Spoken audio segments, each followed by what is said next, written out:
I'm going to give it 5 minutes, see if anybody turns up. I did indeed. I fell asleep somewhere before 7 or 8 o'clock this evening, and now it's midnight my time. Um, Karen just called me about 10 minutes ago. I needed time to bring over the eco flow and a few wires and a few bits and pieces. And well, that's not a good start to the year, really, is it? I labelled this the first live stream of the year, and I slept right through it. I've lost the lights, the batteries to my overhead lamp, to my overhead lights. I've got one of the three batteries here. I've got absolutely no idea where the others are. Oh, hopefully I'll find them tomorrow in daylight. They'll either be in the bed somewhere working their way down that way, or they'll be over the other side of the tent, somewhere around where the EcoFlow is. But I'm gonna give you 5 minutes and see how many turn up.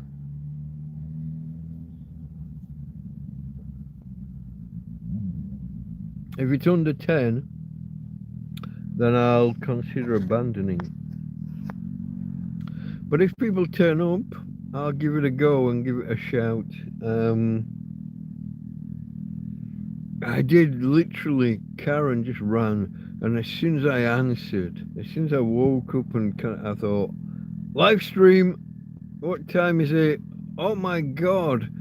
I've overshot by.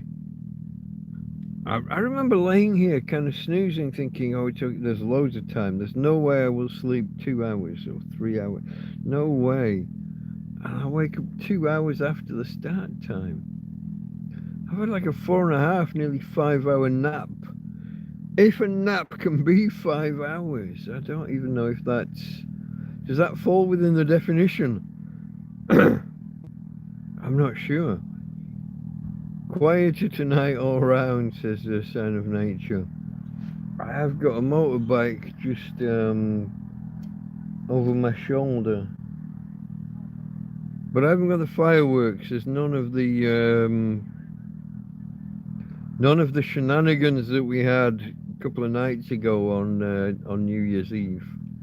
Uh,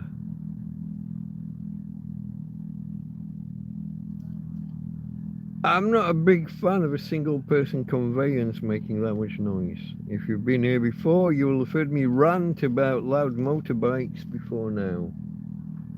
I'm not anti motorbikes. I'm not against motorbikes per se, but particularly loud ones, I think are a menace to society. If everyone who moved a mile made as much noise as a loud motorbike, it would be fucking intolerable. Everywhere you go, 1,000 people can hear you, and that's just more noise than I would put up with.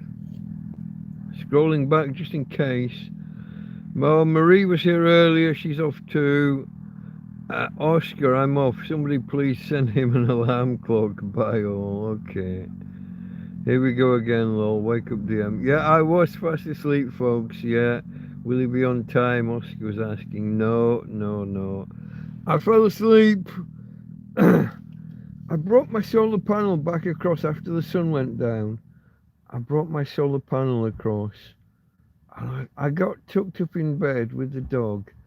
Could I really have fallen asleep as early as 6 or 7 o'clock? I don't have firm memories after that kind of period. It's not impossible that I've just had a 6 hour nap, folks.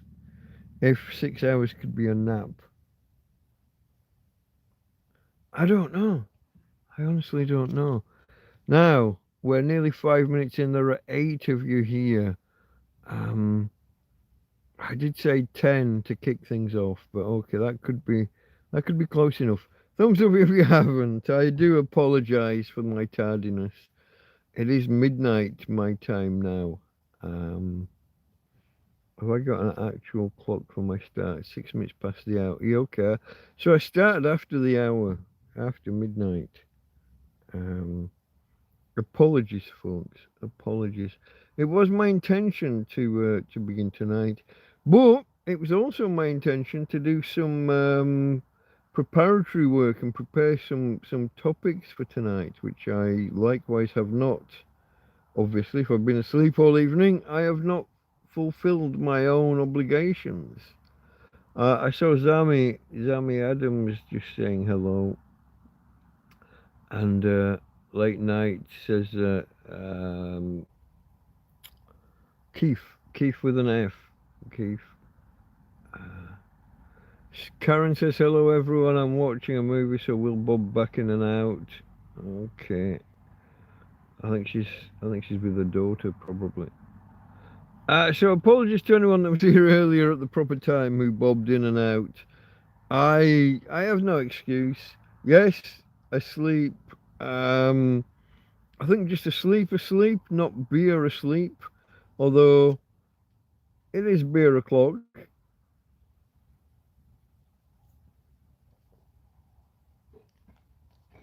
I did watch one back over Christmas, I began to watch one back, and I was absolutely K-eyed at the beginning. That was another one where I'd been asleep, and I kind of sobered up halfway through. Surprisingly, I wasn't as K-eyed as it originally appeared, but for the first hour and a half of the live stream, I was very, very drunk. And it's quite obvious. I'm not going to hide it. It's Christmas, you know. What do you do? I drink. It's Christmas. And I'm in a field alone. If you were in a fucking field alone at Christmas, you'd probably drink. You would drink too if it happened to you. It's my party and I'll cry if I want to. It's okay, babe. It's okay, babe. Hey. Just one firework so far. It's okay, babe. Where are you? Where is my babe? We haven't done the opening credits, as it were. The opening. It's okay, baby. I get you. Okay, folks. The channel is Delta Mike, down and out in Torrevieja. I am Delta Mike, down and out, homeless, a hobo, a vagrant, an indigent person, a person of no fixed abode. Some might say a bum. Someone who lives rough, perhaps on the streets, or in my case, in a fucking field. Luckily nowadays in a tent within a field, but not always so. And over here with me I have my gorgeous assistant, who I will endeavour to display momentarily. If you will indeed bear with me. She's a little shy, a little nervous. She's not a big fan of having light shone on her. And when fireworks have been going off, she can be a little... Hello, baby. Where have you gone? You're over there. Here you are. There you are. Hey. When fireworks have just gone off, you can be a little bit temperamental and difficult to keep center field in the camera. Hello, baby. You know what I like. Here we go, folks. It's my Tina doggy darling. You're going back underground. You're going under. Stay away from the nasty fireworks. No, you don't want to be under. Oh, sorry. I thought it's what you wanted. Okay. Now you're sitting up all big and brave. Okay. You're okay. You're okay, babe. Relax. Are you frightened? Don't be frightened. Daddy's here. Nothing's got... Listen, how many times have I told you? Nothing has ever hurt you while your daddy's there. Eh? I almost said my real name. Daddy. No. I held off. Nothing has ever hurt you while you've been with your daddy. Well, apart from that time that one doggy attacked you and I kicked it. But I was there. It hurt you, but I did get it. Okay, folks. There's my co-star for the evening, or for the night, or for the morning, however you, okay. I got a whole jumble of what, because I brought the EcoFlow across in such a hurry tonight. Oh, hands in front of the camera. Because I brought all the cables across, it's all been such a faff. I got one cable with a battery still attached, but I don't know where the other two batteries are. I'm fairly sure they're not. Oh, they are. They're above. Oh, look at that. For 5 minutes, I've just tore the place upside down looking for the other batteries. They're already here charging in the box. Are you ready? It won't make much of a difference. I don't think you saw. Did you see a difference in my background? Maybe if I turn my brightness up first. Hold on. Turn my brightness up a little bit. I'm going to turn it back down momentarily. It changes what I see, if not what you see. Oh, tiny difference. They're basically my nightlight. Hey, babe. I found the batteries that were missing. 2 of them. I've got a full set of 3 missing from over Christmas. I put them down on the edge of the bed. Now they're gone. I assume they've come into the middle of the bed and either out to the right or rolled to the bottom. It's possible I've knocked them from this edge over the edge, but that they would need some physical propulsion in that direction. They wouldn't just make it that way. These aren't too bad. I'm just gonna put this lighting back down. I don't need my screen that bright, and I need to preserve the power. I'm now at the start of, well, we can argue whether I'm at the start of 5 days without power or whether I'm 1 day into 6 days without power.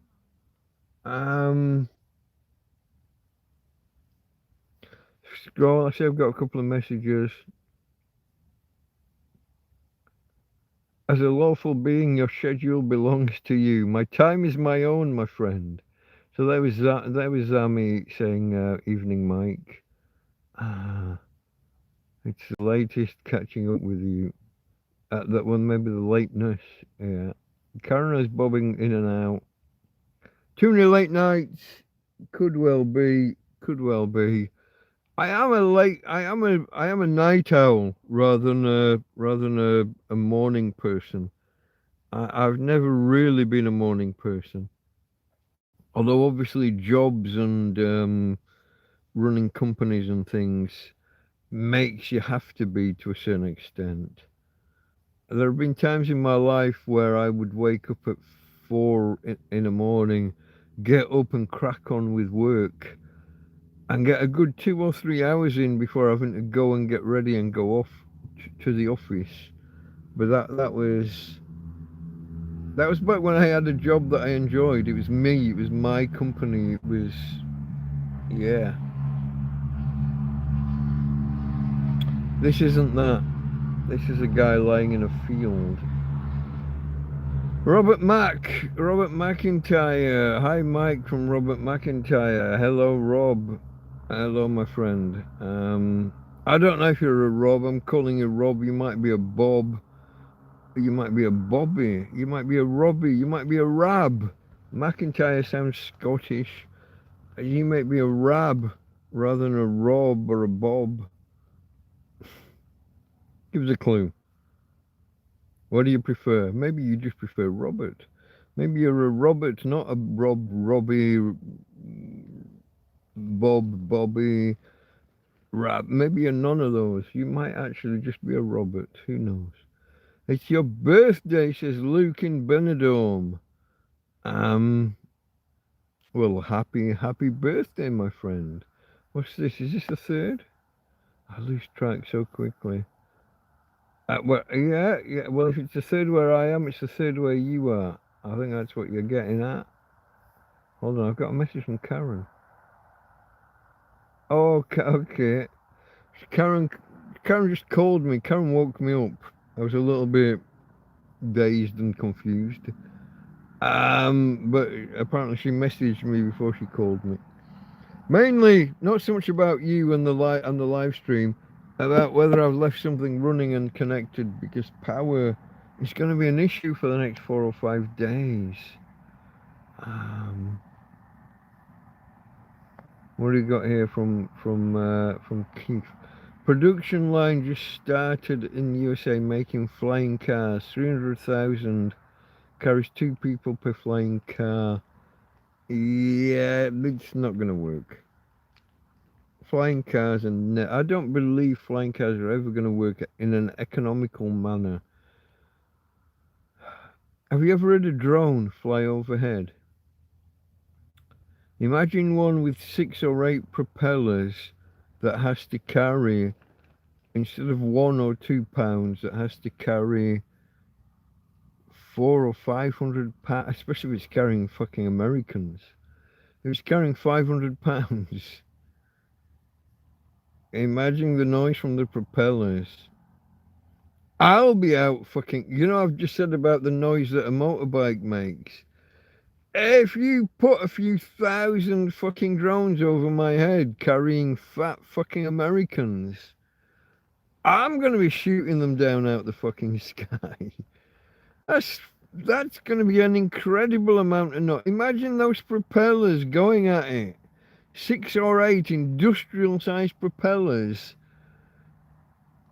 compared to a DJI half-a-pound drone that's just annoyingly fucking making a noise. Imagine something really making a fucking noise. I think not. I don't care whether it's bringing me my Amazon purchase or my Temu purchase. Maybe I'll allow it if it's Temu.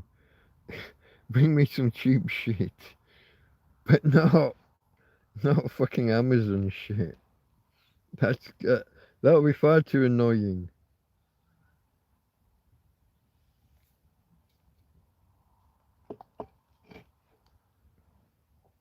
I don't know, folks. We'll have to wait and see how life develops.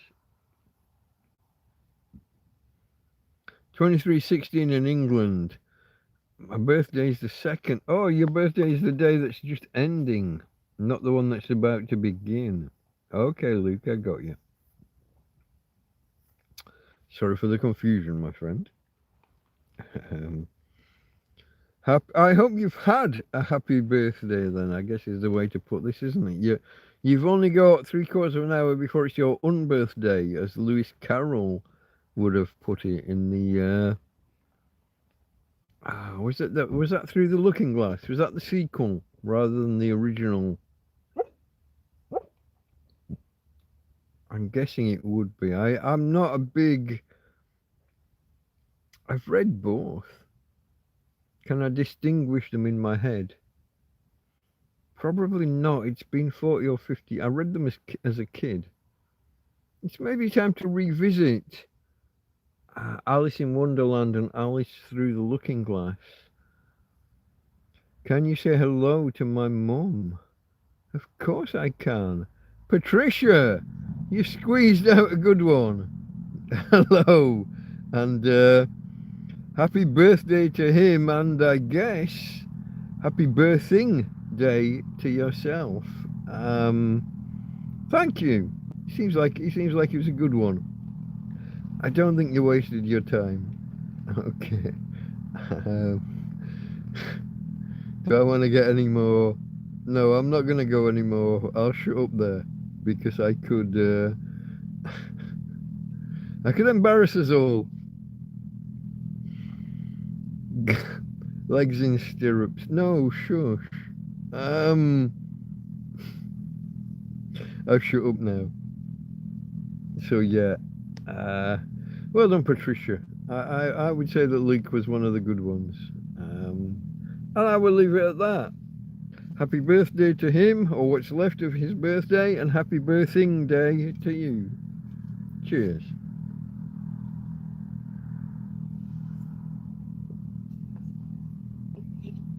Oh, next drink. I'm this close to the end of the can. Bearing in mind this is a can that was opened probably at 4 o'clock, 5 o'clock in the afternoon. But it's cool enough out here, I guess. It hasn't been in my hand. If you watched any of my most recent streams, I've tended to nurse a can for the first 2 or 3 hours of the live stream, and the beer ends up really warm in my hand. Not warm, but you wouldn't put a thermometer in it and call it warm. But it's been in my hand so long, it's no longer cold. And this one's all right. You hear the motorbike just leaving, maybe. Hopefully. No. Hovering. Like a flying car. Not that kind of hovering, but that kind of noise. It is the one thing that I admire the mobile scooters, the electric scooters for. They transport a person around and they'll move a couple of miles. Silent. Not quite silent. If you're on the road, you hear them coming.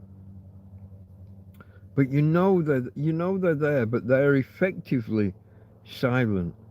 Compared to a motorbike like that, now I know different cities, different towns, different countries are legalizing these things in different ways. They're just bringing in new powers and new laws in Spain. They tried this once before with the scooters, with the motor scooters, saying that you had to go to a police station and get them stamped and get them registered and give them there's not a visible license plate, but there's an engraving that has to go with it on the underside of the panel. They're bringing in some new laws now. In the past, they decided that, well, the police basically said we can't do that. We're not enforcing that shit. We haven't got the manpower. We'd be spending all day just pulling over fucking people on scooters. So they're having a second go. They brought in some new laws with more powers, but less strict. And they're having another go at saying you have to have a driver's license and it has to be insured and you have to have registration and I don't know about the UK. I don't know how it's gone there since these things became a thing after I left. But here there's a continual stream of people up and down the road, off to the side of the road. Wherever they can be off to the side of the road, they'll be to the side of the road. Where they can't be off the road, they'll be on the very edge of the road. A lot like cyclists, I'm guessing. They're not going to accept these laws, these rules. These laws say that you can use them within a city, but you can't use them between towns and cities. You can't leave one area to go to another. So if you were in Lancaster in the UK, you wouldn't be able to go to Morecambe. Even though it's one continuous conurbation, there's no line where you say, oh, the city stopped. Oh, the next line begins. You pick a point where Lancaster ends and Morecambe begins. Go do it. Do it on Google Maps. Pick the road. Go along Morecambe Road or Lancaster Road. In Morecambe, it's called Lancaster Road, and in Lancaster, it's called Morecambe Road. Pick a line along that road. Where does the city end? Where does the next town begin? You're allowed to in here. The new laws here. You can use them within a town or a city, but you can't move them to travel between towns. Pick the bones out of that shit. Again, the police would be fucking arrest all day long. The police would be busy enforcing just the fucking scooter law. It's not going to work. They're going to give it a go to begin with. They're going to pretend that they're to register anything you give away your rights. For once, my friend Keith, we agree. Once you start registering with the government and saying, "Hey, can I have a license? Can I apply? Can I apply to be legal?" You give up your freedom. And people won't do that. Luke's mum said thank you, Patricia. All the best, darling. Keith makes a point of spelling England with an I, to be with the Angles or Ingalls who founded the country. In England, feds doing stings regularly and stealing them electric bikes. Yeah, I mean, I'm not the greatest fan of them. I have stepped off curbs and had people coming at me because the whole look left, look right, look left again. The Green Cross code. But before the Green Cross code, you had to stop, look, listen. You are supposed to stop. You are supposed to look, but you do tend to. You've learned over 40 or 50 years to listen and I can't hear anything, I'll step out and wow, there's a wanker there coming at you either on a bike or a scooter. And the people on scooters are often running multiple times faster than people on bicycles because they're powered.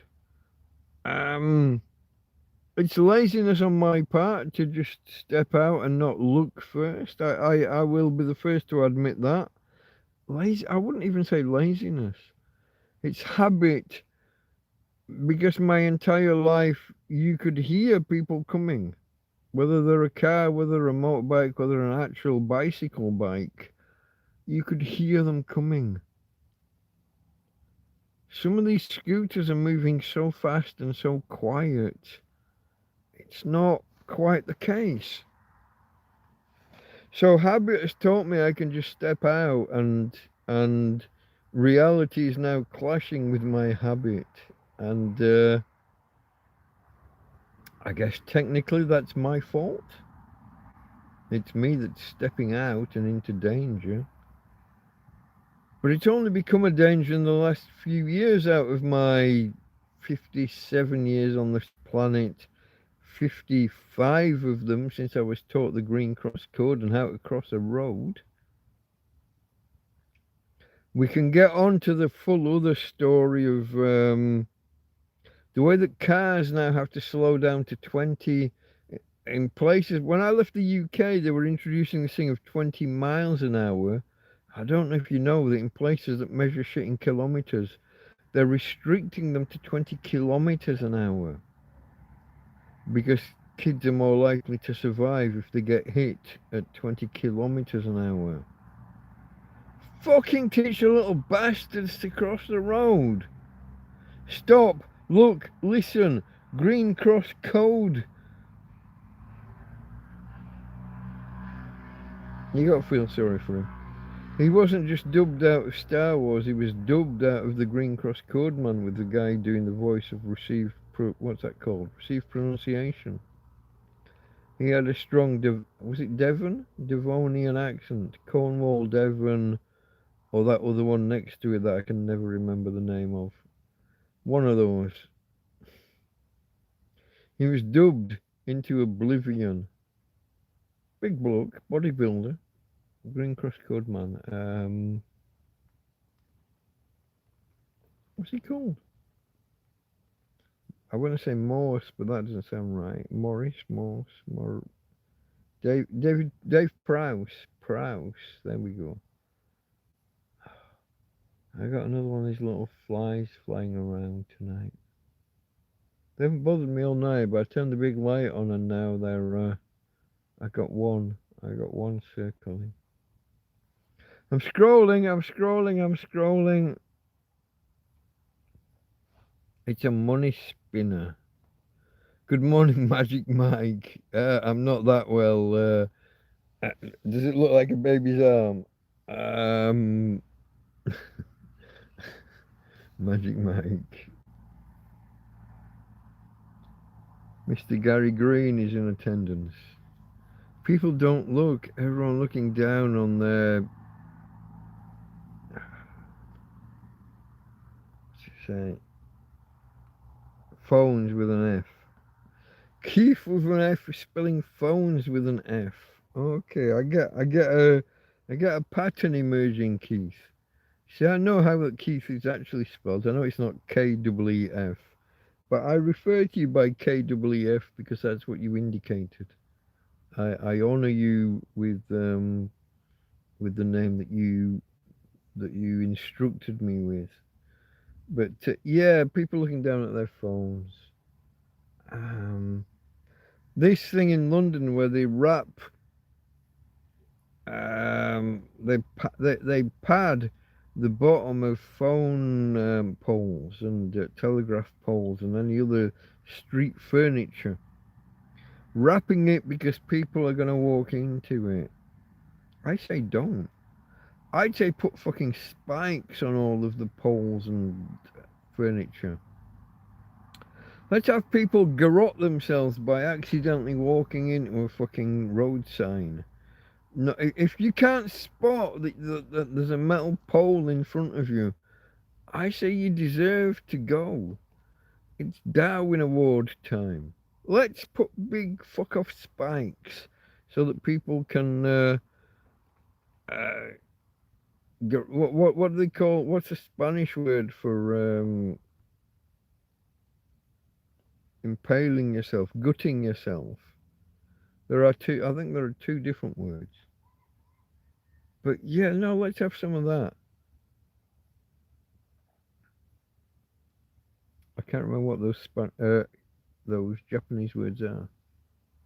I was going with Harry Carey, but that's not that.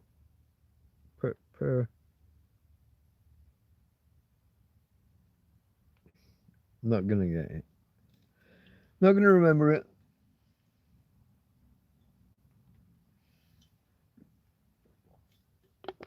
There's a little bit of liquid left in that one. I've still got I made a new bin bag the other day. I took the old bin bag away. But I've got one here with about six or more beer cans over the top where I've been throwing them the last 2 nights. And that's going to require a bit of cleanup in the morning.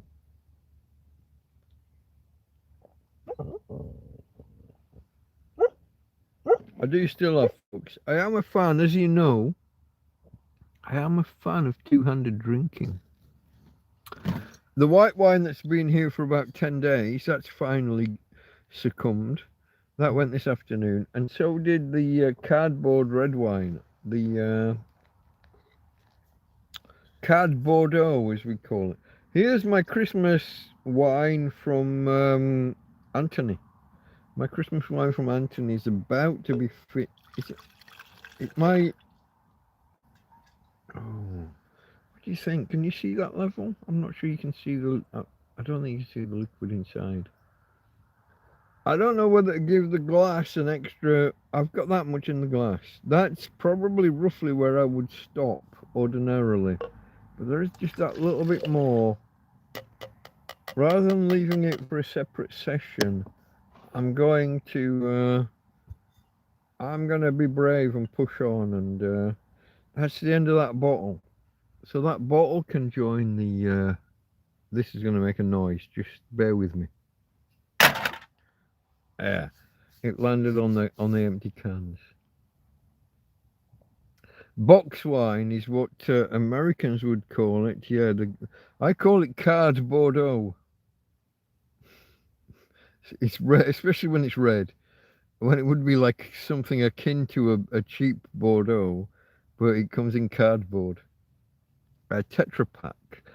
A brick. In Spain, they call them brick. It's a brick. Vino de brick. I can go through 5 liters a day. Fuck, then you're really trying. I couldn't do that. I could drink that amount of liquid, but not that amount of wine. If I push it, if I'm on form and trying, I go through 12 beer cans, and they're 330 mil or 33 centiliter. Um, so 12 that'd be 4 liters of beer in a day. Maybe on a special occasion I could drink some of those and half a liter of wine. I would be I would be motoring it some to get through that much, but it can be done. It's not a daily norm. My friend Anthony sometimes arrives. So back in the day, before I bought a fridge freezer, okay, back in the day, on his first visit, my friend Anthony would bring a 12 pack of beer. Maybe he's bought it the night before. If he arrives in the country and goes shopping, he maybe will buy a 12 pack of beer and put it in his fridge or freezer and bring it to me. And he's coming out to deliver me a breakfast at, let's say, 10:30 in the morning. I kind of have this 11 o'clock cut off.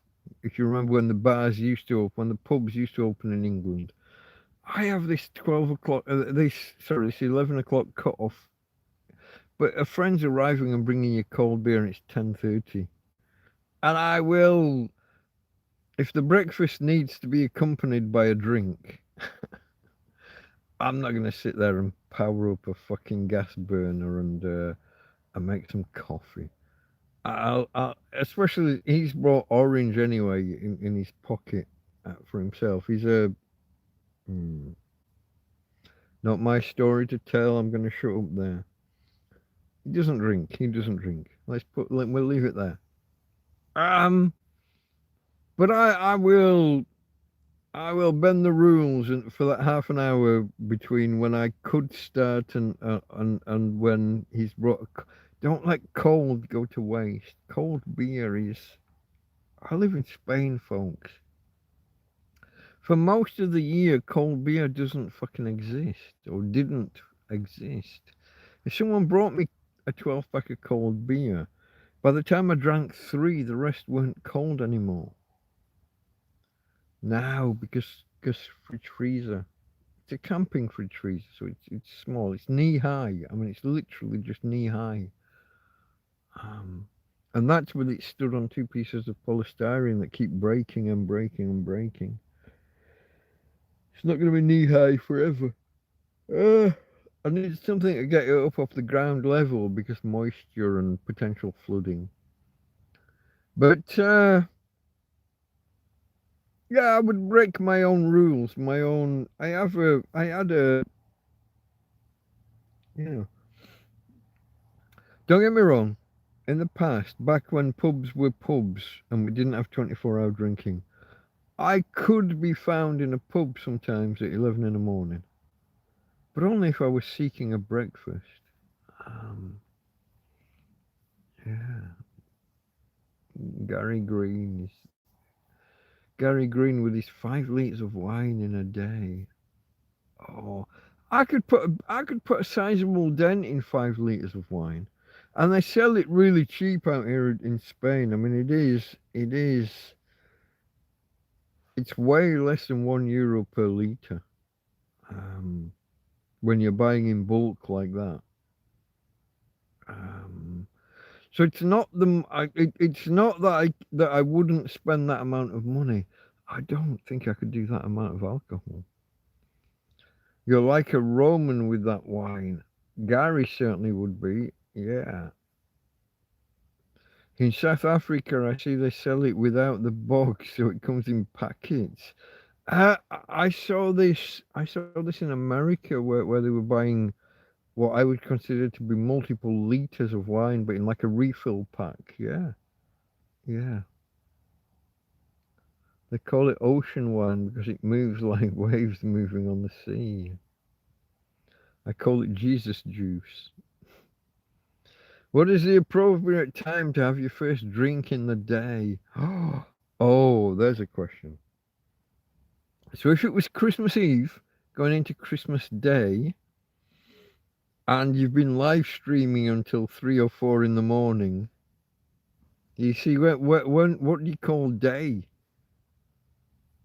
If I have a last drink of the night, but it's 5 in the morning, is that a yesterday drink or is that a today drink? Is that a breakfast beer or a breakfast wine? I'm not a hard and fast when it comes to naming these things, and I've told the tale of how when I lived with a Swedish bloke, my friend Christian. If we'd had a heavy session the night before, he would wake me up the next morning. He would come into my bedroom. So when I say I lived with, I don't want you to get any wrong ideas. No homo.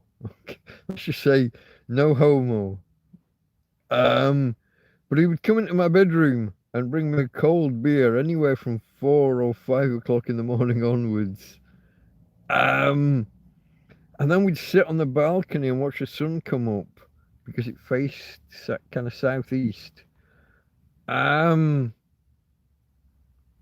Breakfast on the balcony with a breakfast beer. For anywhere in summer. When's the sun come up? 5:30, I think it comes up about here. So very. I don't want you to get the wrong idea. I lived there for 3 years. Very occasionally, we would have some crazy shit like that. I've told the tale of how by 10 a.m. one morning, I had a coffee table. I had an outside furniture. He had the balcony. I had the garden furniture, the outside, the patio furniture, whatever you want to call it. It was two big plastic, like plastic rattan style furniture chairs and a big coffee table. And by 10 o'clock in the morning, we had filled that coffee table with empties. You could not put another empty on, you could not put another empty can on that table without stacking it.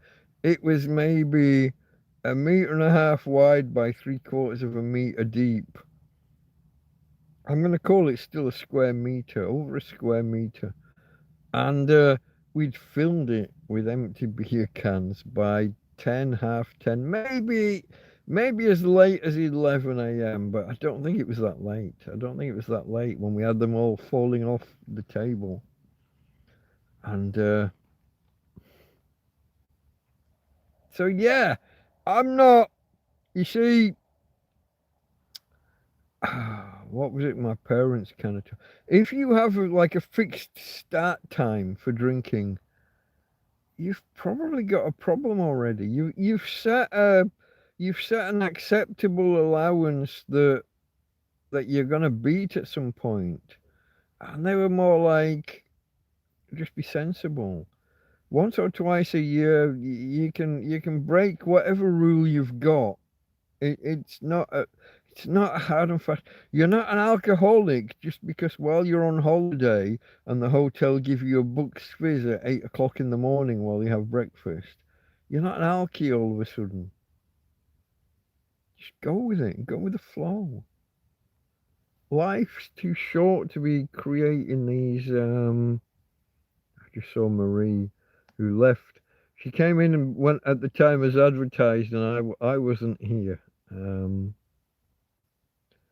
People don't look. Everyone looking down on their. Okay, that was people box wine. That's a goodie.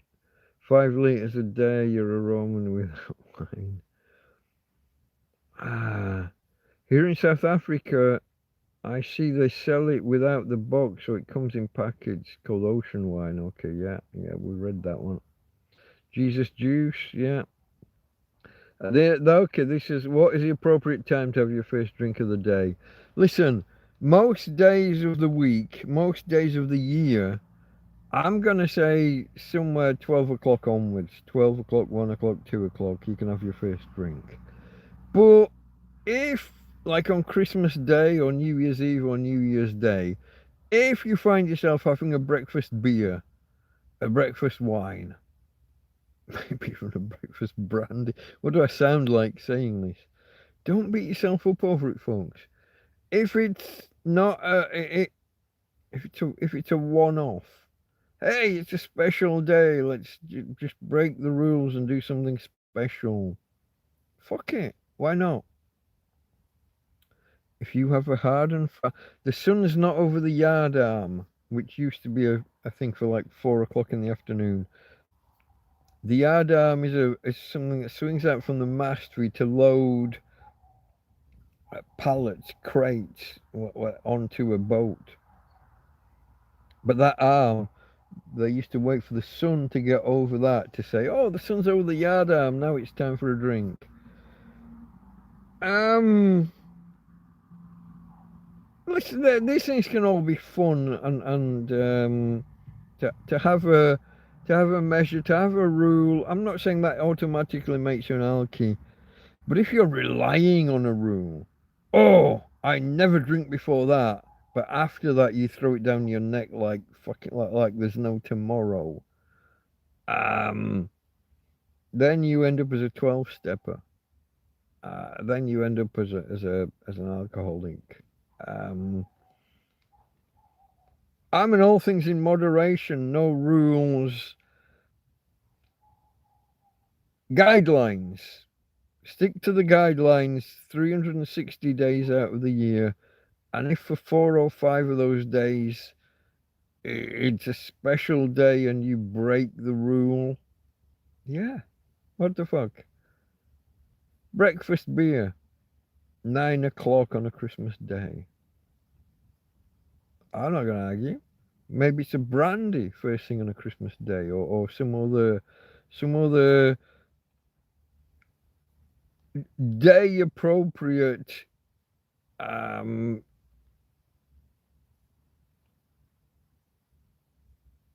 trying to think of another word for drink. There are words and I'm just not getting to them quick enough. But yeah, you know what I mean. I'm not a firm believer in an appropriate time for a drink. It's in Australia they call them abos handbag. They call what? Just having a drink? Abos. Abos as in Aboriginal. Oh, can we even say abos? Is that not the Australian version of the N word? I'll say it. I'll say abos because I say the N word. I'm not saying it tonight, but I do. Germany has a thing called the yellow. Well, back in the 80s or 90s, when I was of that age, Germany had the yellow handbag, which was a set of 10 beers, like imagine a 12 pack, but it's 5 by 2, 5 beers by 2 lines, but just with a plastic strap so you can put it on your shoulder, and it's called the yellow handbag. I never remember. I spent 20 years trying to remember the name of the brand of beer. But a 10 pack of beer was a handbag, a yellow handbag in the British military. Just checking, glad to see you're still alive. You have some work to do on your life, DM. It was lovely to see you out in the sun cooking. I got some work to do on my cooking. I'm going to have a retribution arc. All of the things that I got wrong, which wasn't much, but people are pulling me up on my gravy. So I'm gonna have a redo of my gravy in the next. At some point in the next couple of days, I'm gonna find the fucking Bisto gravy granules. I'm still gonna mix them with red wine. I'm still gonna put some turkey fat in. But I'm gonna go that way, and I'm not gonna use Yorkshire pudding batter. Wasn't a bad idea in terms of thick. The flour and the egg was always gonna thicken up a liquid. I should have put like a spoonful of that into what I was doing. I used the empty pan that was lined with all of the egg and the milk, the egg and flour, the Yorkshire pudding mix. The pan was like, instead of one spoon, I had like almost I had the lining, the remnants of an entire pan. It was too much. But actual gravy granules, I know they're here. I still haven't found them, but I'm going to do that. I've had a few people say you should do more cookery videos. These people obviously don't know I have a whole cookery playlist where I've cooked everything that I want to cook more or less on this channel and recorded it as a thing. Even before I had gas, back when I was cooking just over broken sticks in a field. There's a big cookery. It was a thing. Cooking with a Tramp was, or Cooking with a Hobo, I think was the name of the. It was Tramp originally, but YouTube didn't like me using the word tramp, so I did switch to Hobo. Cooking with a Hobo for the name of the playlist. It should be listed if you got the description. There is at the bottom. There's a list of 10 or 11 playlists. I have far more. I'm going to update that shortly. But cooking with a Tramp, Cooking with a Hobo, was a definite playlist. So if you did enjoy watching me cook, I'm not a bad cook, but there's a lot to do. There's only one gas burner. You've only got 3 or 4 hours before the sun's going down from when you start at 2 in the afternoon. I maybe didn't show myself off to my best. I parboiled the potatoes and I was getting ready to serve it up when I realised I'd not put them into kind of fry or roast.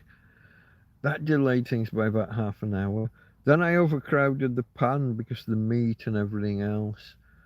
And I'd maybe overdone the potatoes before that. I had the sprouts and broccoli were supposed to be roasted as well. I just couldn't be, by the end, I just couldn't be bothered. So Marie was here at the start when I'd advertised the actual start time, and she's come back to have a pop at me once I got going. Lovely to see you out in the sun cooking. It was also lovely to stand there for a while with Tina with me at times. We did bob back in and out at times. Like if something was set off and was going to be half an hour, we did come back inside and then go back out. We weren't in summer. We would spend hours out there in the sun and with Tina under the tree, under the bush. In winter, it's a little bit more pick and mix. Do you smoke, Mike? No, mate. I've never put a cigarette in my adult life. I've never put a cigarette to my lips. In my entire life, I've never put a lit cigarette to my lips. When I was 2 or 3, I took a cigarette out my mum's cigarette packet. She made me eat it, chew on it, till I was sick. And I never touched a cigarette again in my childhood. And in my adulthood, when all my friends started they were rolling up leaves from certain bushes in fields, and they thought they were being all adult and big and clever. I was able, the one major, maybe two, the two major strengths that my parents gave me as a kid. Memory, that was a biggie. Giving me memory early on. They lay out a platter and put 10 items on and close your eyes and you have to look and decide what's missing. And I got really good at remembering. And all through school, tell me something once, I know it forever. Until now, when things are starting to fade a little. Not that I don't know stuff. Recall, being able to recall it instantly when you need it is gone. So if you watch me, you'll see me sometimes struggling for a word, but I know it, and I give myself a clue. It's that guy. Oh, what's the name? No, he was in Streets of San Francisco. Michael Douglas. Not Michael Douglas, the other guy with the nose. And I'm giving myself. I know it, and it just doesn't come to mind instantly. But I can give myself clues and bring it. So memory, that's one thing, which helped with everything else. It helped with maths, it helped with English, it helped with physics. It such a great skill to have. So that was one thing they gave me. But the power to resist other people, the power to resist urges, temptation, being shamed. Come on, put the cigarette in your mouth, you puff. No, no, don't want to. I'm not doing that. No. Which also led into school as well. Sometimes a teacher would ask something and say, look, if not for this, would this statement be true? And everyone's like, no, no, no. And I'm like, yeah, of course it is. The one thing that stops that statement being true, you're saying, ignore that one thing. If it wasn't, would it be true? Yeah, of course it would. And I'd be the only person out of 30 sat in the going, yeah, yeah, yeah. I don't remember a firm example, but this happened multiple times where many, I mean, this would happen almost daily, where I was the one brave enough to stand out and say, yeah, I think it does. And I wasn't put off by the fact that no one else in the class thought it was. I was quite happy to say, based on what you said, if this, but that, but not the other, yes. And others were like looking at me, and the teacher would go, very good, yeah, you're right. And then explain to the rest why they were wrong. Those two things, memory and the ability to stand aside from the crowd and not go along with the crowd. The ability to stand alone in a room saying X is true when everyone else thought it was wrong. Or when everyone else is wanting to play at smoking. And I just didn't want to, so stood firm and said no. So no, never smoked in my life, never taken a single draw of a cigarette ever. Mr. Gary Green says only when on holiday, working days, 7 p.m. is good. So when I split from my wife, and I would leave the office at 5 some days, not very many days a week, I'd often be sat there while 6, 7, 8, 9 o'clock at night when the cleaners were coming around and cleaning our office out. I was one of the few people in the building that knew the cleaners by name. But on the days that I did go home, setting off at 5, so getting off the bus, say at 5:30 in Bear Lane, just outside Morecambe, a place called Bear, Bare. Had a crinkly bottom, bare crinkly bottom. Cost the local council millions because they broke the contract, but that's between them and Mr. Edmonds. But I would, when I was 3/4 of the way home, I would step off the bus, say at 5:30, and go to the bar, go to the pub, the Owl's Nest, and yeah, sometimes I'd leave at 11 when they closed. Like I say, often I'd stop there and just stop for an hour or two and go home, but I wasn't above. Again, folks, no rules. Do what you feel like doing. If you're enjoying your day. So if I got off the bus at 6 o'clock, if it was like 6 or 7 o'clock, let's say I stayed at the office a little bit late, get off the bus, have 3 or 4 hours of booze, and then either walk or run home. Remember, I am the inventor of the gallon gallop. If you've drunk more than 8 pints of beer and you're more than an hour, you're more than a mile from home, you have to run home. The gallon gallop. Them's the rules. I was about to say I didn't create them, but I did. But I can't change them. Once you've accepted that them's the rules of the gallon gallop, now the challenge is on.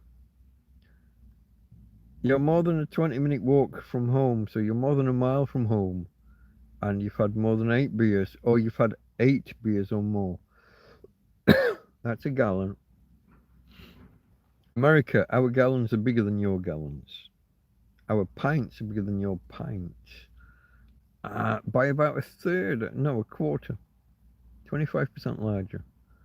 Yours is 16 mil, I was a 20 mil, and consequently 8 times a pint to make a gallon. A gallons are bigger. But the gallon gallop, them's the rules. Do you smoke? Did you drink more or less compared to your past legal lifetime? Did you or do you? I drink more now. I drink more now.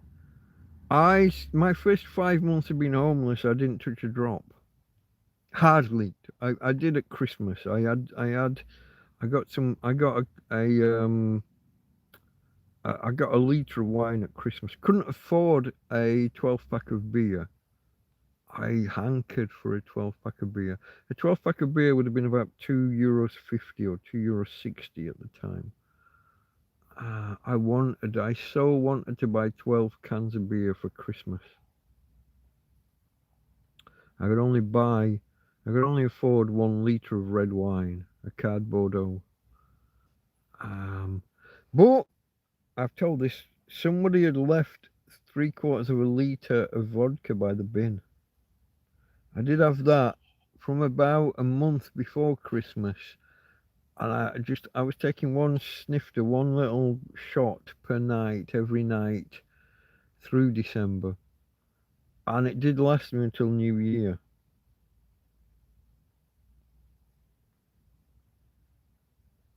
Yeah. But I had months from August until Christmas with no beer or no alcohol. Not even I didn't even have coffee, folks. I went 5 months without fucking coffee. So now things are a little bit more stable. People will send me, if you send me a donation and you say no alcohol, then I'll respect that. Your money won't go on alcohol. But some people send me and say, get yourself some beer. And I likewise honor their stipulation. And their money will go mainly on alcohol over the next week or 3. So do I drink? Yes, I drink. Do I drink a lot? I know some of you ask. I used to get annoyed at people asking about me and ale. I had a big argument once with someone. I didn't ban them, I don't think. But so on a typical day, how much do you drink? Or in a typical week, and I'm like, none of your fucking business. But I will. I'm less. I'm more open and less annoyed by the question. I don't like the assumption, oh, you're a tramp. You must be either a druggie, an alky, or a psycho. None of the above. Like a drink, yes. Will buy a drink, yes. On occasion, and when an occasion is like a Christmas or a New Year or a birthday, yeah, I'll drink too much. I'll have a hangover some days. But am I an alky? No. Am I a druggie? Never touched a drug. I've never done, other than alcohol, I've never touched a drug in my life. I don't even do painkillers. I mean, I've got some. People have given me some. I'll sit here with a bad back after carrying the dog some days. I don't touch. I have to have really ragged my back before I'll take a painkiller, maybe 2 a week. And that's after I've really ragged my back. So no.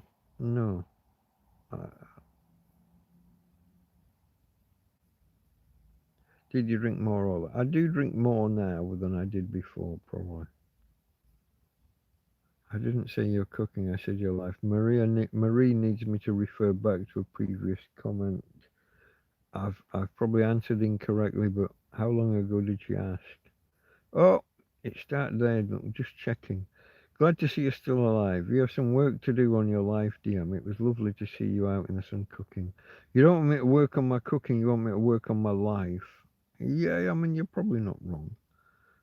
My life has been in a holding pattern the last couple of years. Sooner or later, I guess I'm now in a financial position where I can begin to look at moving forward. I didn't think I would ever be um, in this position. I'm not going to say this well off, but yeah, time to start. But then again, my Tina is probably in her last year. Do I move forward when she's moving backwards? Um, I'm going to see my girl out. She's a Spanish dog. It would be a big strain on her to move her to the UK if I could even arrange all of that and get all of that sorted. I'm not sure what the right thing to do there is. I'm torn between what's doing right for me and doing right by my doggy darling. Even when I get a backache carrying her, I made her a promise that I would always do what was needed. I will carry her as far as she needs carrying for as long as she needs carrying.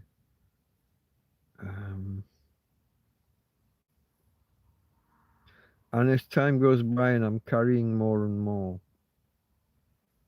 and I'm hurting more and more, I got to look after my girl. I think I got to see my girl out.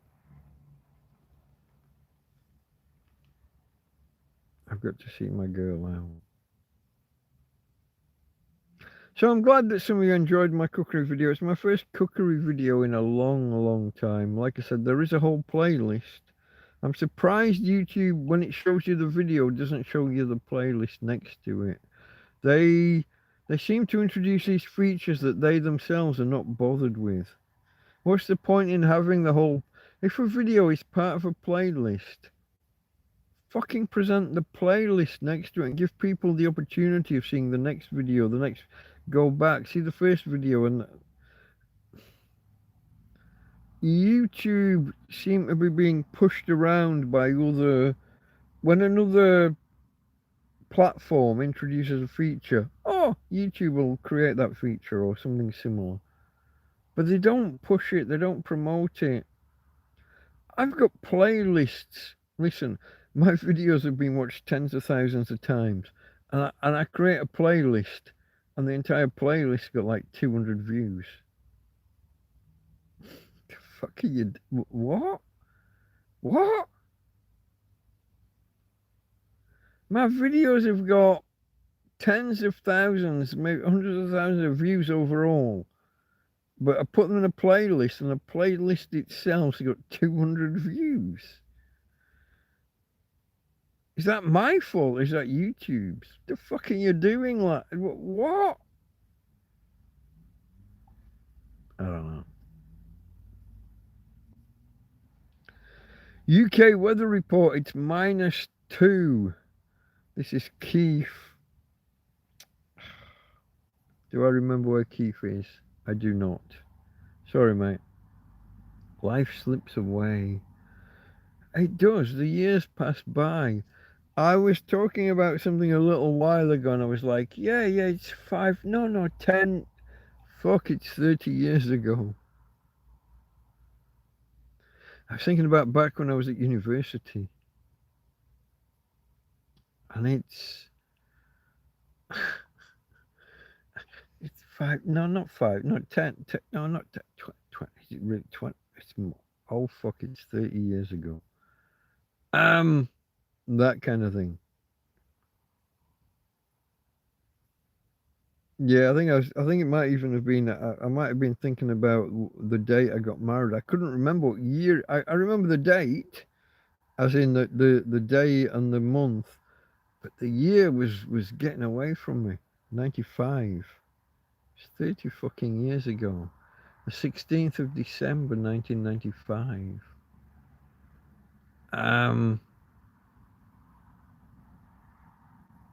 Yeah.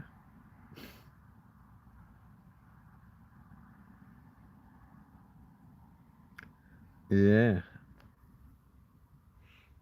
Soul mining, Steve. Good evening, good morning. Yeah, I started late myself, mate. I'd set the time for I think 10 or 10:30. I think 10, and I was fast asleep. Karen had to give me a phone call, wake me up. I think I started around the 12 o'clock mark. Um, Maybe even a minute late for that. I had things to do. I had to organise things. I had to bring. So I'm a day and a half, I think, into a 6-day period with no sunshine, according to the weather forecast. Um, Managing power is currently a highlight. Let's call it a highlight. Huh. Yeah, let's call it a highlight. But this afternoon, I lay down, I snuggled down, I got comfy. I just walked the dog, and we got back into bed, and I cuddling the dog, and I'd had to go out and fetch I'd had the solar panel and the EcoFlow outside. I don't like to leave them out because in theory, if I nod off asleep, somebody could come down the field and run away with the EcoFlow or whatever. Solar panel's a bit more bulky, a bit more, but the EcoFlow would be gone in a flash. And it was the EcoFlow and the tablet that were both out together. So I don't like to leave those out. I brought those in just as it was going dark, or just maybe just after it had gone dark. But I got back inside, closed the doors, laid down, cuddled the dog, and that was me gone. And thinking about it now, it looks like I've just had a 5-hour nap. If you can call a 5-hour sleep a nap. I still haven't fully woken up, apparently. Such sleep, I get behind with my sleep. Sleep, it's not really deprivation, but a sleep debt. I get behind by a good lump, and then over a couple of days I'll catch up. And this, I'm in the middle of that. But it coincides. How the EcoFlow level's doing? Well, right now it's lower than I'm happy with. It's on 75%. It's on 75%. But the weather forecast says no sun at all tomorrow. The weather forecast also indicated the same today. Now, when I say the weather forecast says no sun, they don't literally say no sun. But I'm looking at the hourly pictograms, the symbols that they put up. Sometimes it's a full sun with a little cloud. Sometimes it's a full cloud with a little sun. And sometimes it's just a solid fucking cloud, meaning no sun. Sometimes it's a solid dark cloud, meaning probably going to rain. Dark cloud and rain, dark cloud, rain and lightning. You got these different pictograms that indicate how the day's going to be. Today was all going to be cloud, not dark cloud, not heavy cloud, but it was all going to be cloud. And we actually got quite a bit of sun, and we're able to maintain 100%. Except I'd had a nap. See, I had this bigger sleep later. But I'd already had a smaller nap where I'd left the fridge freezer plugged in, and then the cloud came over and there was no input. So we were down to 85 or 90% on the EcoFlow. So I chased the sun. I had to move the solar panel the other side of the field, pointing this way, try and top it up a little bit. And I don't think it got one single extra percent in that time. The sun was gone. It was behind heavier cloud by the late afternoon. So at the minute we're about 75%. We'll be down to 65 or 60 by morning because it has to keep charging either the phone or the tablet or something. Is 60% going to be enough to get us all the way through the next day? But then the next day is supposed to be cloudy as well. So I'm just hoping that it's never as bad as the forecast looks. Will there be that glimmer of sunshine? Will we get maybe an actual half hour or an hour of actual sunshine in the day? Can we keep going? we'll pick up some. Even when it's cloudy, we can still pick up 15 or 20 watts. The EcoFlow needs above 15 for it to charge. But if it's below that, I can plug a phone or a tablet or something in, and there's a pass through. When the EcoFlow hasn't got enough to charge from it, it still powers the ports. Marie says, good night all. I hope the sun shines for you and Tina tomorrow. Get out in the sun more, DM. It will make you both feel better. Yeah, it always feels good to sit on the sun. I'll often have a cup of coffee in the morning and sit out in the early sun. And then I'll do a second round of coffee and bring that inside the tent, and we'll just settle back down again.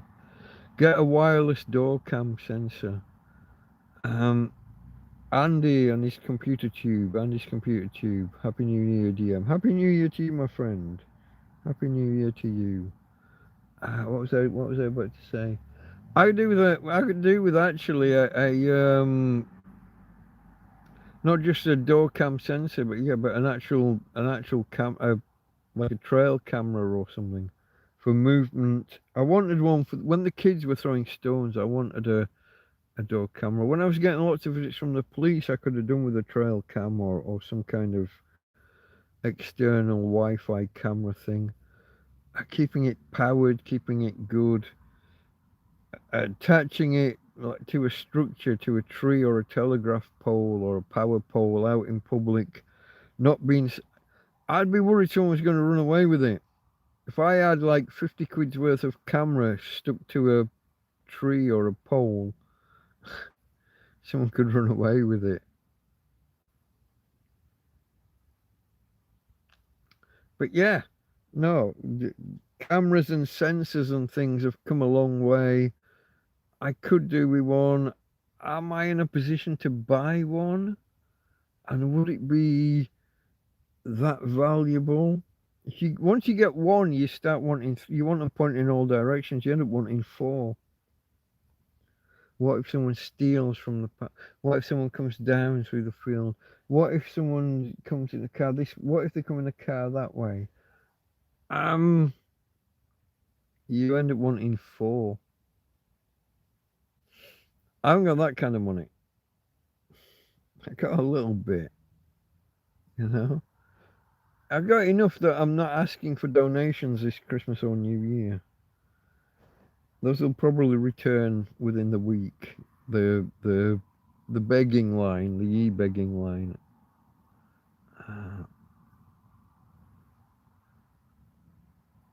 Oh gosh, Atari ST, do I remember your name? You appeared the same time as that other bloke that I've banned now. Were you a Richard and him a Steve? Was it the other way around? Have I got the name totally wrong?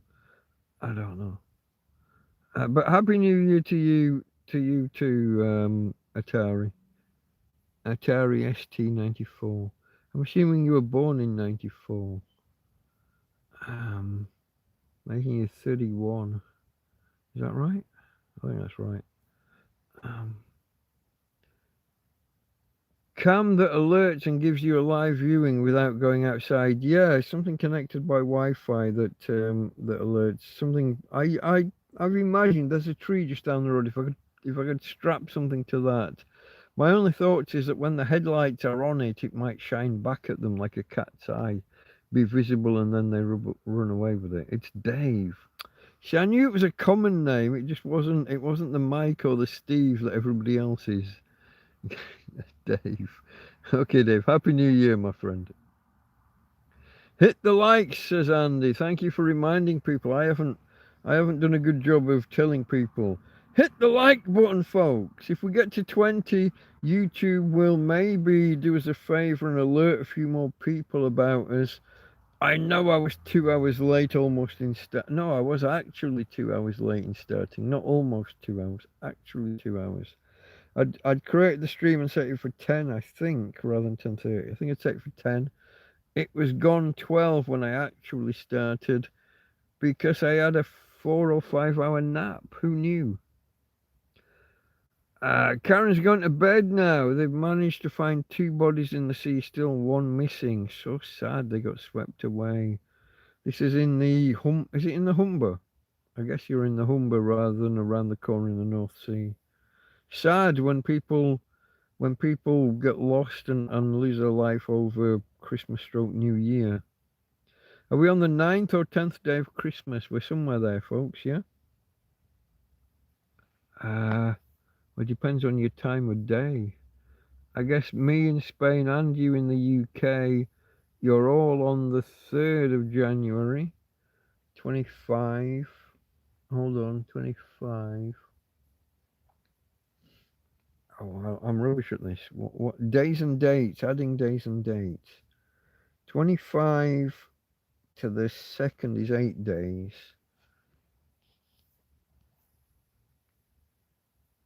Saturday will be is this the 9th day of Christmas or the 10th? I'm often off by 1.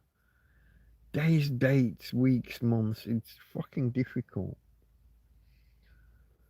Is it the 9th day of Christmas? It might be the 10th. I think it's the 9th. 12th night, is that Wednesday or Thursday? That one again, I can't, because that's a big deal in Spain. 12th night. In England, 12th night is when you have to have your decorations down by. In Spain, that's the biggest, it's a bigger celebration than Christmas Eve or Christmas Day. It's a bigger deal. It's weird. But it's a thing, and I'm in a host country, so I respect the traditions of my host country. Even though I'm an illegal alien, technically.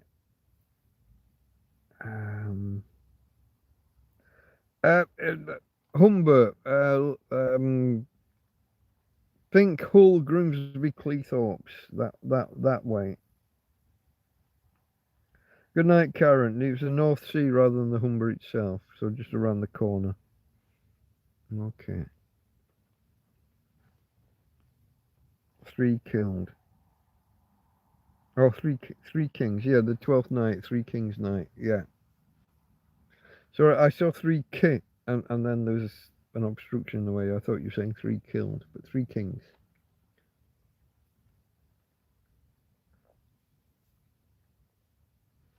I didn't do the grapes thing on New Year's Eve, though, did I?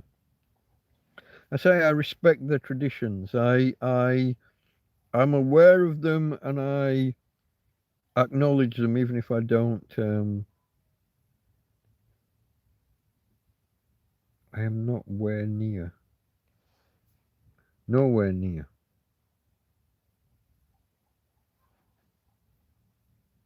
Nowhere near what? Where the drowning thing's happening.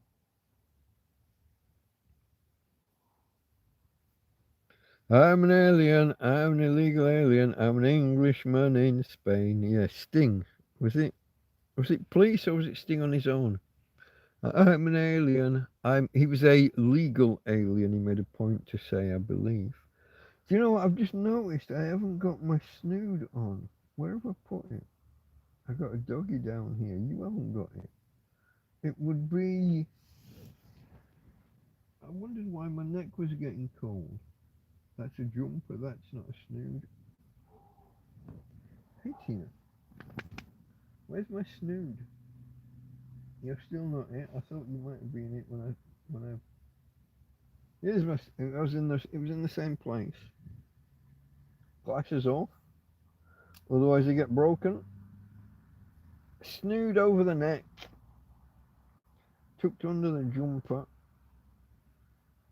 All around, tucked under. I thought my neck was getting cold. And tucked under, you fucker, get under. And then at the front, pinch it together, half a twist, and tucked under. It's like a knot in a scarf. There we go. Look at that.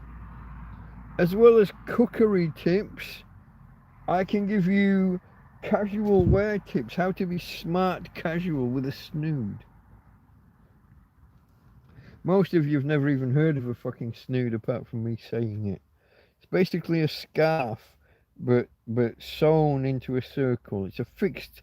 You don't have to put one end through the other and pull it tight. You don't have to be Jude Law and pissing about. It's a circle. You put it on, tuck it under your neckline, and then just half a twist, put it under, and it pulls tight all around your neck. Because it was getting cool. Let me tell you what the temperature is. It's probably not that cold tonight if I've gone this late without noticing. But let me tell you the temperature. It's probably around 10 degrees, plus or minus. But you know, look at that, 10 degrees. It says whatever the weather app is on Android. 10 degrees. It says fog. Feels like 9 degrees. So we've got a little bit of cooling. But tomorrow, it's going to be reversed for you. If you can see that, it's clouds all day. It's showing no sun. It's foggy now, and it's solid clouds all day. Not a single spot of sun. And if I'd have to go for a different app to show you different days. Let's do that. Hold on. No, not meet AI mode. Get the fuck out of my face. Click here. Do you remember I've been complaining about having to do 2 clicks for a search? They got rid of it. On here, there was an update. I haven't done the update on the phone yet. It's now 1 click to go search. They've taken the fucking feedback and they've acted on it. 1 click to search, not 2, because that was fucking annoying. My next sunshine, according to the app, you won't be able to see. Even if you do, it's reversed. Tuesday next week is my next day with any, even with a hint. All of the rest of the days don't even show the sun all day long. They're all either full cloud, dark cloud, rain, and Tuesday is my next sun. That's a while away. My eco flow's on what did I say before? 85%. Was it 85 or 75? 75. I am really hoping the weather forecast ain't quite right and there's a bit more sun around than indicated. Because if I say I won't survive that, you understand I don't mean I'm dead. I'll be out of power. Happened to me kind of a little bit earlier today. Both devices I'd had them both out, and then when I snoozed, the tablet and the phone were both off. Now, what I didn't realize, one was 100% dead, one was on 0. One was actually charged to 100% while it was off. So it was on 100%. I'd just not long pressed the button to turn it on. I sat here for about fucking half an hour thinking they were both charging. One of them was charging, the other was fully charged, but I'd just not turned it on. I get these little reminders of what life's like every now and again. Imagine you're in a field and you got nothing to do. A modern day human without access to some kind of moving televisual image. What are you gonna do? I mean, you can play audiobooks or something. I thought I didn't have any. I thought my devices were both off. What do you do? It's just getting dark. It's 5 in the afternoon, so you can't even. I couldn't even sit here reading a newspaper because my lights weren't charged. My phone and my tablet were, as far as I knew, dead. Turns out one of them was charged to 100%, but just not been turned on. It's a reminder of those days, that 5 months I spent with nothing. Man, that almost finished me. It almost ended me. 5 months with nothing. No working. Didn't have a light. I'm so grateful to the two ladies, Anita and Tina, that eventually bought me a phone. And Anita got me a radio first.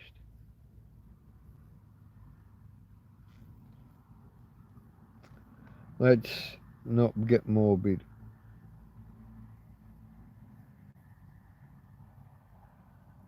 12 people with you in your tent tonight. That would be nice. You're here with me. It was Sting, yeah. I'm an alien. He was a legal alien, but he was in New York as well, wasn't he? Left treading sun. Left reading, left treading. Not sure. Sun sacrifice required. I'm not. We're not doing sacrifices to the sun god. The field is all the better for you, Mike. Well, thank you for that. I appreciate that. Let me just scroll back because I gotta get your name again. Hold on. You weren't a Mike. You're a Dave. You're Dave. What will the plaque say? The plaque. What are we talking about? Like a blue plaque, like Delta Mike was here, kind of thing. What would the plaque say? Delta Mike and Tina were here. That sounds a bit too. That's a bit too trite. Here lies the remains of. No, shush. What would the plaque say? I don't know. I don't know how I would be memorialized by the people of Torrevieja. Here was a tramp, thank fuck he's gone. Probably.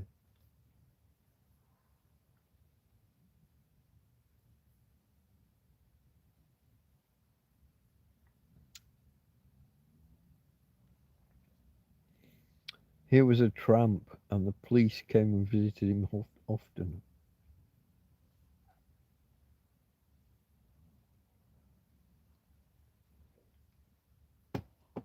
And even the police couldn't move the bastard on. Best man in his field. Okay, that's okay. He was the best in his field. He was the best in someone else's field. to be technically correct, best man in someone else's field. I like that. Okay. Okay, folks. Topics, conversation. Come on. It's not my field, is it? I'm surprised that there's a lad and lass came around a while back and asked if they could stay in the field, and they're not. They're nowhere here.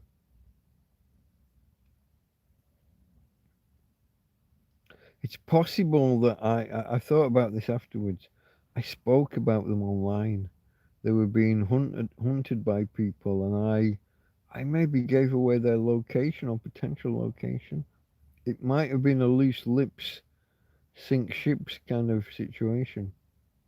In describing my life, which is the aim of the channel. Oh, this is not the jumper I thought it was.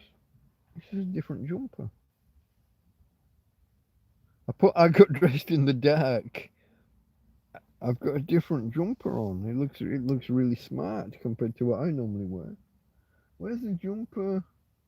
You're my normal. Okay, folks. Who knew? This must have been laying here in the bed for months. I got dressed. Does that show? Can you see the ribbed? There's a knit one, pearl one thing going on. There's a ribbed kind of effect down the jumper. But this one's kind of snazzy. This one's like got almost a pinstripe. It's a different jumper to what I thought I'd put on. That's what happens, folks, when you get. Have you ever? When I was a kid, I'd occasionally get dressed in the dark. get to school and find I'm wearing one black sock and one navy sock. um, and people would literally say, "Did you get dressed in the dark?" Yeah, I did. Yeah. Um, done some research. A granite company owns your field. Is that for real? Well, don't tell them I'm here. They might get rid of me. A granite company. Granite. I don't think that's the rock. Doesn't look like granite on the cliff tops. Doesn't look like. I mean, maybe I don't know what raw granite looks like. I've only ever seen it like polished up and on worktops and stuff. Have I ever seen granite just in its natural state? I wouldn't know. That's interesting. It's possible. I couldn't. I was under the impression someone told me that they knew the owner, so I was under the uh, impression it was just a private individual. But then that was a Spanish bloke that robbed shit from me. What was he called? Not Perry. Pepe. Um, told me he knew the family of the owners or the owner's family. No, I don't know. I don't know. You look a bit like Zelensky tonight.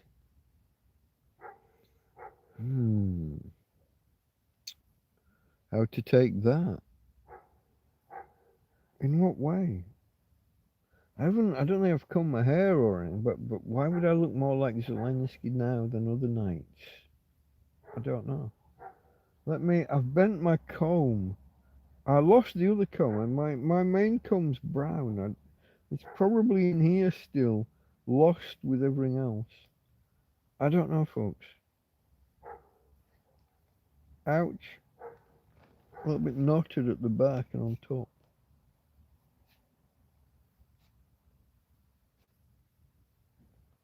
Should be okay. Just at the top there, it's knotted. Is this good? Is this good viewing, watching a man comb his hair? Do you ever watch these streams where women are talking about the men in their life and they're doing their makeup while they talk? That was just me just now. I just became a big tart. Yes, I use that language. It's gendered, it's non-neutral. Go fuck yourself if you've got a problem with it. I call puffs puffs.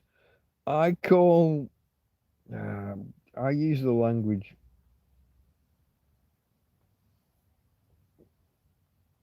Lots of gay friends. Just because I call you a puff doesn't mean I dislike you or hate you. Don't get your knickers in a bunch, girlfriend. Just because I use words. They're just words. Sticks and stones may break your bones, but words should never hurt you. Just to flip the expression there a bit. But that's how we were brought up as manly men when we were boys. Don't let words hurt you. Costume, okay, costume. I was a kind of he has to put forward the presence of a prime minister or president that's on a war footing, doesn't he? He has to try and look military rather than. So that's why he wasn't all suited and booted at the White House that time. But the American press took offense that he wasn't respectful to El Presidente. Polo neck. It looks like a polo neck, but it isn't. It's just a simple. It's a normal neck. It's a normal neck. I think it's a V-neck, is it? It's not a jumper that I've worn since last winter. It's just been here on the bed. It's a V-neck, but with a snood, a a circular scarf. It's just a scarf with a seam knitted into it, folded double, put under, and then tucked under the neck all the way around, tucked into the neck to keep my neck nice and warm because it was getting a little cold, a little cool. Tucked in all the way around,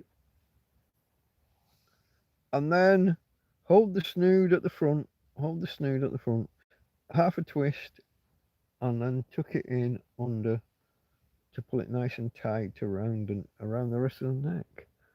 So no polo neck. Although I used to like a polo neck.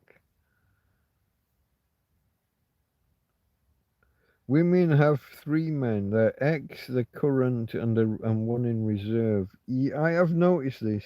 When women split up with a bloke, doesn't take them long to get the next one. Men take far longer to get the next one lined up. Sometimes years, 2, 3, before they move on to the woman's already moved in within like 3 months. She's married the next guy. Yeah, no, it's a thing, I guess. What else have we got to talk about, folks? Topics, questions. Have we got any new guys? Any new in the lurkers, amongst you lurkers out there?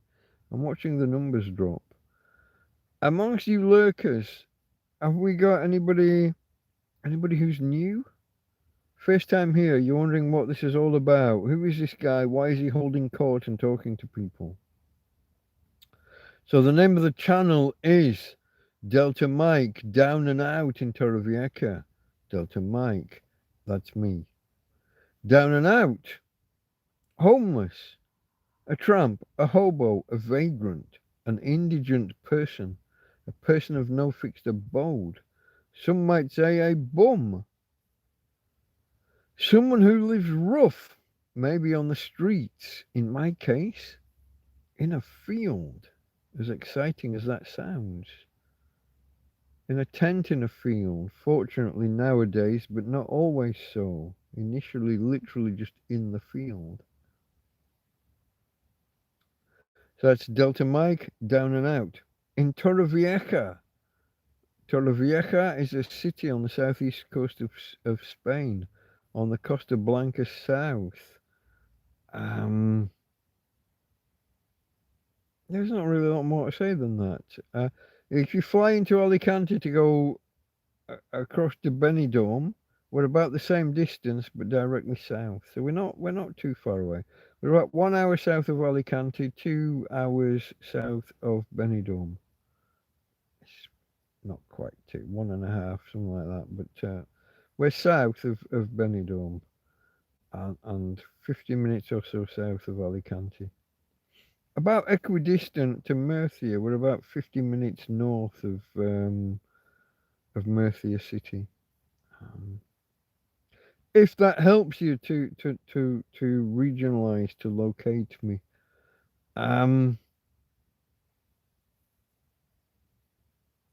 Long story, the who, how, when, where, why of how I became a homeless guy in Torrevieja. Obviously, I didn't move here to become homeless. TrampCast 001. Incidentally, it's about the 6th or 7th most watched video of the last year. TrampCast 001. It's really popular. For something that's an old video, 2.5 years old, something like that. It still gets quite a few views. I obviously I promote it occasionally, but not too much. Men are from Mars, women are from another world. They invent in their heads. The old saying is men are from Mars, women are from Venus, isn't it? But women are from Venus, that's where they seek out the P. I'm not going to finish that sentence. Homework for the viewer. You're a lawful king holding your own court. Thank you, Keith. I think so as well. Okay, that was you with the three men. With the women have three men: their ex, their current, and their future or their reserve. Yeah, maybe. It's there's definitely a thing there where the women are always quicker to move on. By the time they tell you it's over, they've probably already picked out their next. I'm not going to say any more because too personal. But yeah, I don't think you're wrong. I don't think you're wrong. What can I do here to ease the pain in my neck? And why have I even got a pain in my neck? And where's my doggy? I haven't introduced you to Tina yet tonight because she's fast asleep under the covers. She's asleep.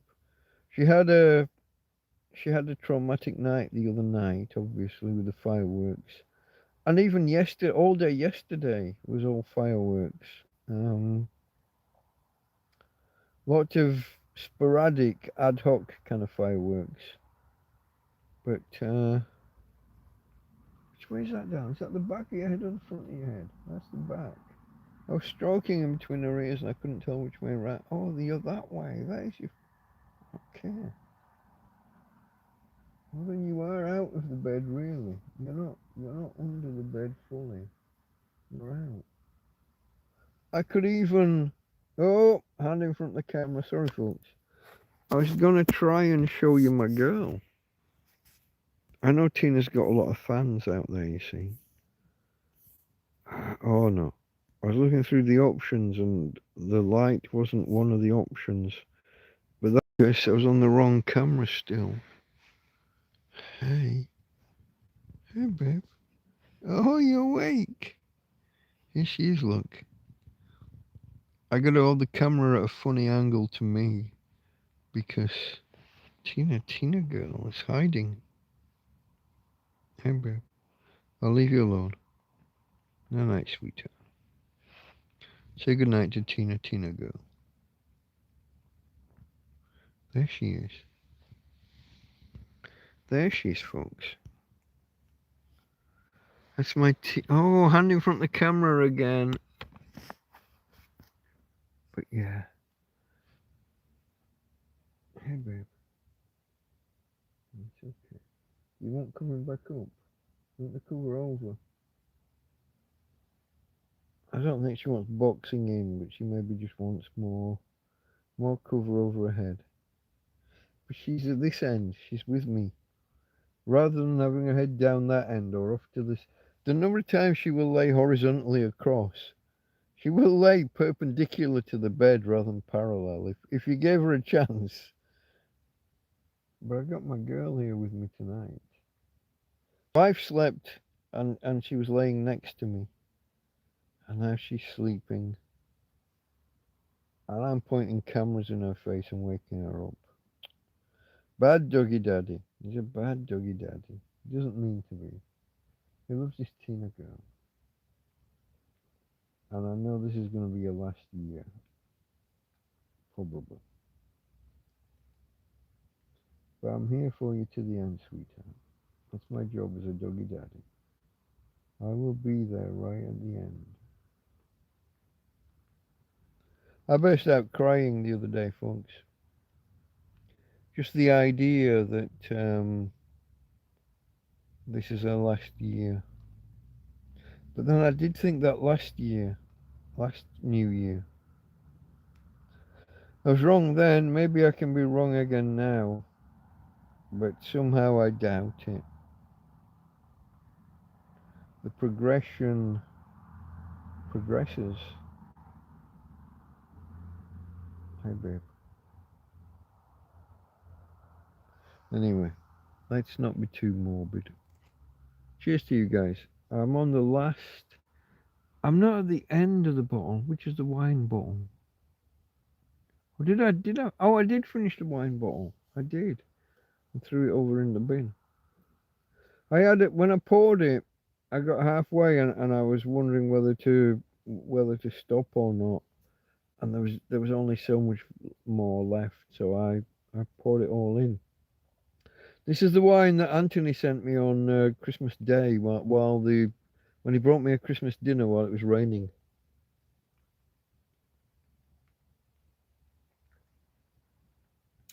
At that point, he'd not seen the masterpiece I was capable of cooking,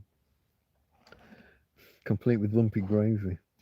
Everyone's going on at me about the gravy. It's all anybody's talking about.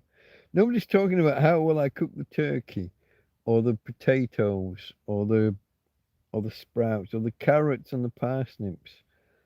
How I spent 3 hours cooking on a single fucking gas ring. Nobody's commenting on any of that.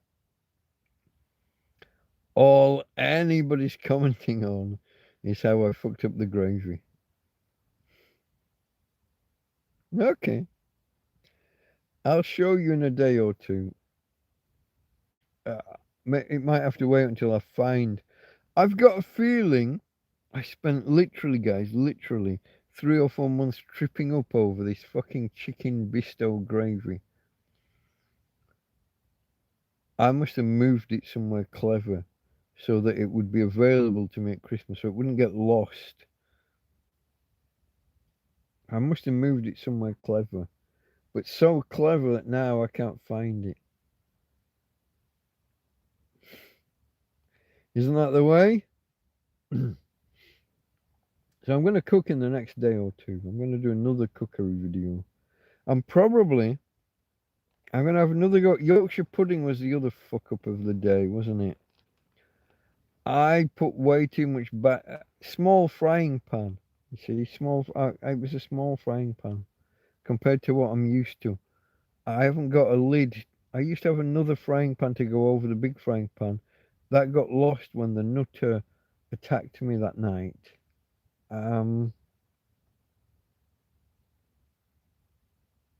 Maybe I'll find the other frying pan in spring, when the bushes when they die back over winter. Maybe things will emerge out of the trees. 2 pans went missing that night, and a pan lid. I'm not hopeful, but maybe, possibly, they'll come back to me.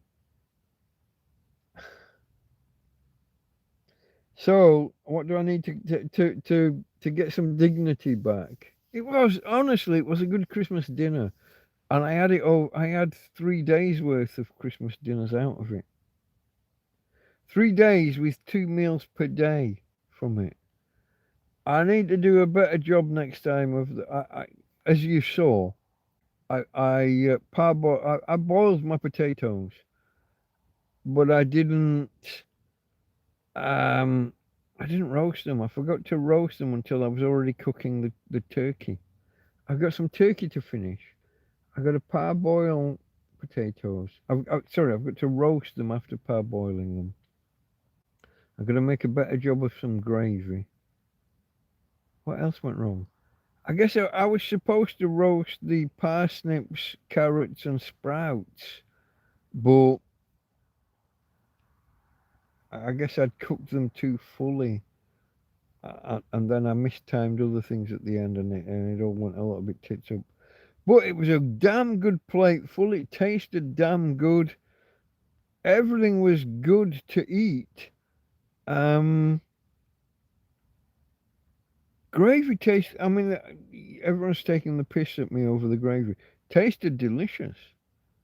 The Yorkshire pudding batter did indeed thicken up the stock that I was using to turn it into a gravy, but I overdid it with the batter, with the Yorkshire pudding batter. I over thickened the gravy, turning it into a stodgy, lumpy kind of mess. Honestly, tasted delicious. Texture a bit thick, obviously not that appetizing to look at. Tramp in a fucking field. I could have added a bit more stock, or water. I could have opened it up. I could have passed it through a sieve first. There's lots of things I could have done, but I've been cooking for 3 hours. over a single fucking gas burner trying to make a Christmas dinner one-handed. Most of what I was doing like holding a fucking camera. There's the other awkwardness people forget. I didn't have the full dexterity to be doing what I was doing. My Yorkshire pudding, I will do between a half and a third as much next time in the same pan, and it will be gorgeous to look at. I think it will work fine. I had so much batter in there that the outside had cooked and risen at the sides. I had the proper Yorkshire pudding shape, but the centre was still liquid, so I turned it over, and obviously gravity. My Yorkshire pudding ended up more disc shaped rather than Yorkshire pudding shaped, but that's because I'd had to turn it over. With a third as much batter, that'll be fine. Smaller pan, it's just and it's been a while since I did one anyway. Dave says my frozen turkey wouldn't unfroze, ended up overcooked. He put up a fight from freezer to oven. They do that sometimes. I couldn't even get an actual turkey. Oh. I had to go to a second supermarket, and even then I could only get turkey cuts, turkey chops or cutlets. They did have, actually, I'm misspeaking there a little bit. They had frozen turkeys. I'm just not paying €30 for a £6 or 3 or 4 kilogram turkey. It was a ridiculous price. All year long they've got these spit roasted chickens, and they give them away almost for free, like €5-6 for a whole fucking chicken. Then they get a turkey that's smaller, and they want 3 times the price. The fuck? What? No. I'm not playing your game. Now, because I kind of missed Christmas Day this year, and I've missed it in the past as well by a day or two, I've decided the 25th of each month, I'm going to cook a Christmas dinner. I'm going to have 12, instead of 12 days of Christmas, I'm going to have the 12 Christmases of 2026. So the 25th of every month, come on by, and I'm going to cook a Christmas dinner, wherever feasible. I'm not standing out in lightning trying to cook a Christmas dinner, but I'm gonna do my best to cook a Christmas dinner the 26th of each and every month, because I missed Christmas. Technically, I didn't. I did have a Christmas dinner, but it wasn't one I cooked. A friend brought it to me, because 22 hours of rain, folks. 22. How many days per year do you get with 22 hours of rain? I guess one in a typical year. And it had to fall on the 25th of fucking December, didn't it?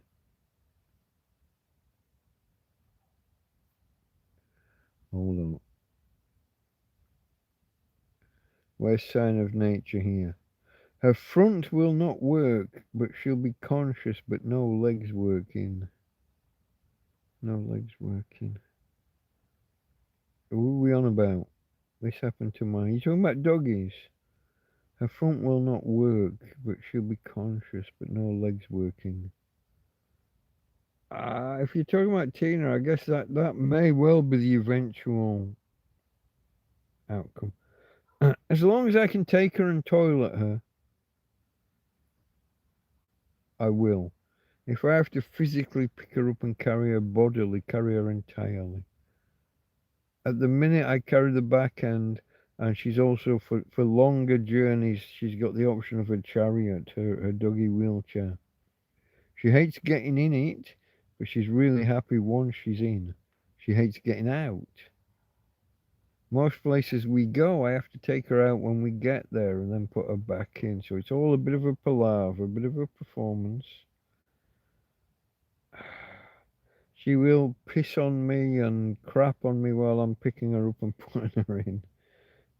Which is why I try and do a big walk is beforehand, but it doesn't always do the job. So then I pick her up and she'll start outputting.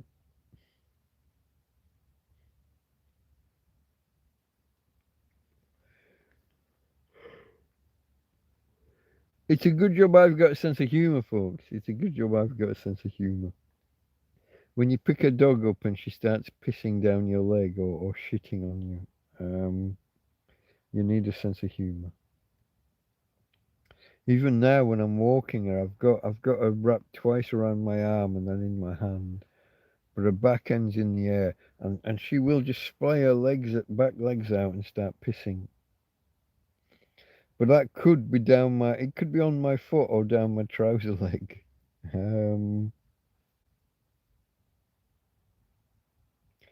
It's not ideal.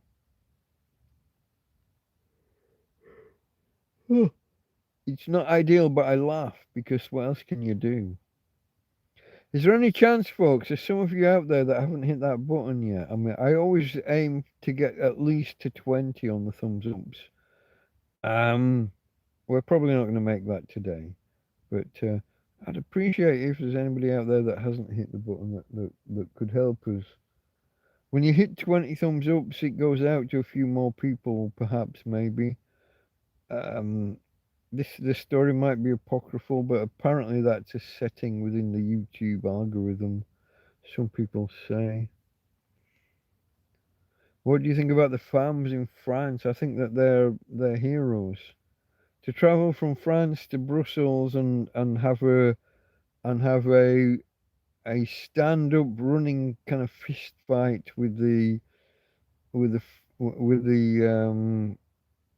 the military, or at least the military police type situation.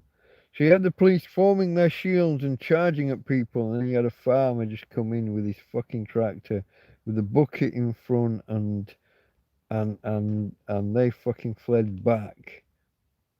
And they drop a load of potatoes, and everyone's throwing potatoes or throwing rocks or throwing, you know. Obviously, it's highly illegal. If you cannot achieve your result through peaceable means, if you can't achieve your result, like if you could vote and have an election on something and either win or lose, then you wait till the next election. But if the only choices you're given in that election both have the same policy, if there's no way to bring about change through representative justice, and there are enough of you, and you have solidarity, then yeah, let them have it. Imagine if 95%, look at what's happening in Iran at the minute. It looks like 95 to 98% of the population were against the government that's been in place the last 50 years.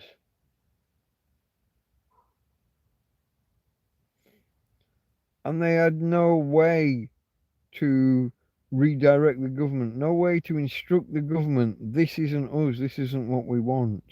We don't hate the West in the way you're telling us that we should hate the West. Then eventually, given no peaceful way of achieving your outcome, you're going to step up and try and achieve your outcome through a way that's not peaceful. It's the same in Iran, same in France. Britain is on a fucking knife edge. I've said it before. I imagine something akin to Kristallnacht, but not against the Jews.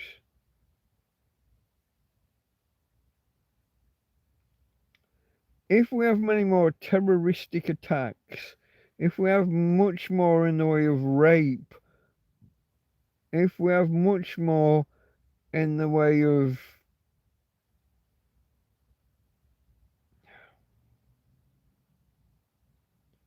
there's some things I'm not going to say, but the British people are going to step up. And if you've got two political parties, neither of which, so you're in a two-party system, neither of which gives you the option that you want and that you need. What do you think is going to fucking happen? How long can you gaslight the people and tell us, oh, it's a Welsh choir boy? No, it wasn't a Muslim. No, it wasn't one of the invaders. It was a Welsh choir boy.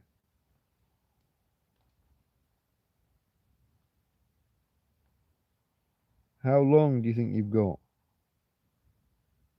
before the British people stand up and start ripping the heads off of their enemy? YouTube, I know you're going to be examining this and looking at this. Predicting, I'm not saying it'll be good if the British people start ripping the heads off of the invaders. I'm not saying it's good. I'm saying it's going to start fucking happening.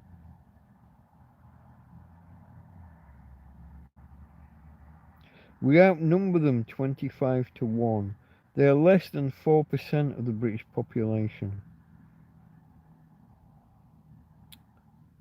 Do you think that when it kicks off and when it happens, do you think people are going to say, oh, no, not this one, this one's a good one, oh, no, this one never did any harm? That's not how Kristallnacht worked. They ripped through towns, identified the group that they hated, and did what they did.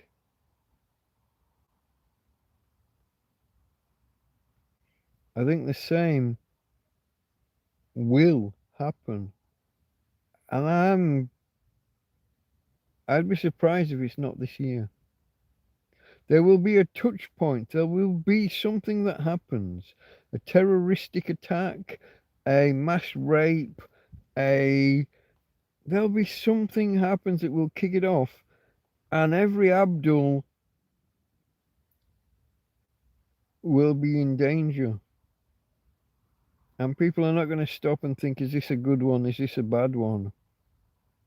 They will rip through them. Because you cannot reason with a mob.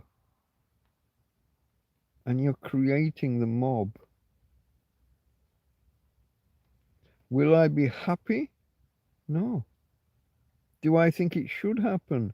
No. I'm predicting that it will.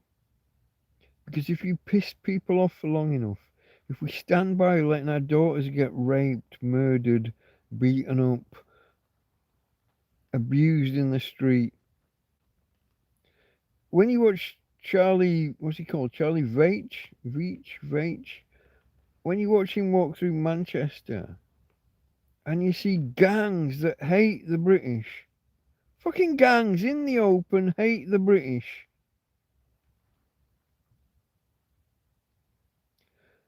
We outnumber them 25-1.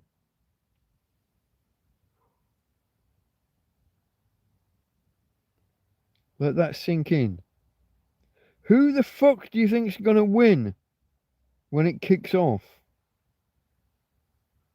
There'll be a lot of apathetic people who won't take part. On both sides. We're British. We're capable of great anger. We're capable of great violence. We're very, very good at fighting. Look how well overrepresented we are in boxing and MMA and other some. But look how our army Our armies punch well above their weight for the size of the country. We're a major force still in terms of professionalism, not the size of the military, because that's a government fucking decision. But we outnumber our enemy 25-1. Who do you think will win if it comes to the crunch? And Abdul, if you're watching, beware. Listen to my words. Take a step back. Tell the others to take a step back. Stop what you're fucking doing. Start policing your own society. Because if you don't, the British people will. And you will not like the fucking outcome. We outnumber you 25-1. Again, YouTube, predicting, not advocating. But it could happen, and it could happen this year. And it will be a fucking bloodbath if it happens.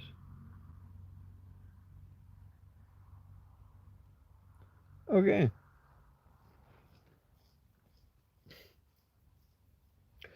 I'm not even in Britain. It doesn't affect me. I am just an observer, an impartial observer from outside. But it's a warning to the British government.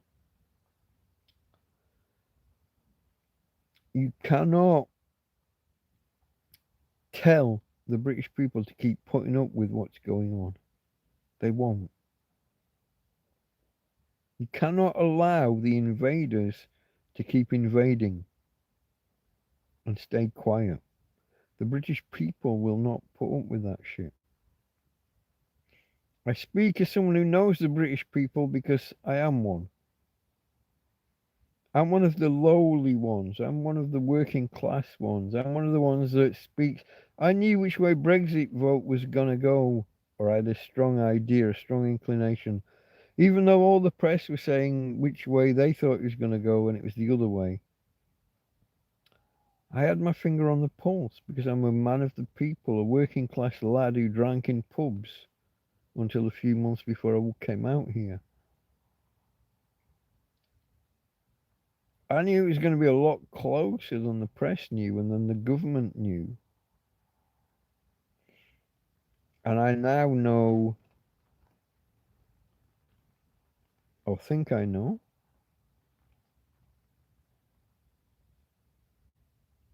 the feelings of the people.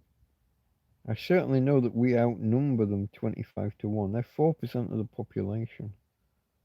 We're regressing. We are. We're regressing. But it might not be a bad thing to regress temporarily. Become a little bit more atavistic is a good word. Atavistic. Maybe we should form a political party and call it the I've lost the word now. I've said it so much. Atavistic? Atavistic. Form the atavistic party. That's a throwback. It's a if you were to become a caveman, you would be an atavistic. Sometimes you got to get more visceral, more.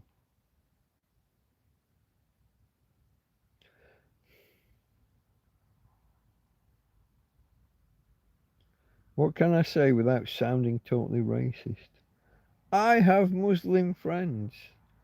I do. I have black friends as well, but not many. I'm not from an area that was highly populated. I get on well with anybody anywhere that's normal and reasonable. I don't think that I'm not even going to call them foreign because they're British born, but they have roots elsewhere. They don't go back 4 or 5 generations, let's put it that way. I don't think they would disagree with most of what I say.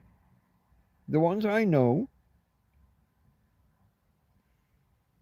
seem normal. I'm not saying they are normal, and I'm not dictating what normal is. They would say that they were normal Brits. They're not the rapists and they're not the ones trying to blow up an airport and haven't had their heads kicked. The one in, was it Glasgow Airport? I can't remember what town it was in Scotland. Where the Muslims tried to blow it up, and their bomb went off early, and they came running on fire out of the and the Scots kicked shit out of them. While they're on fire, they got beaten up.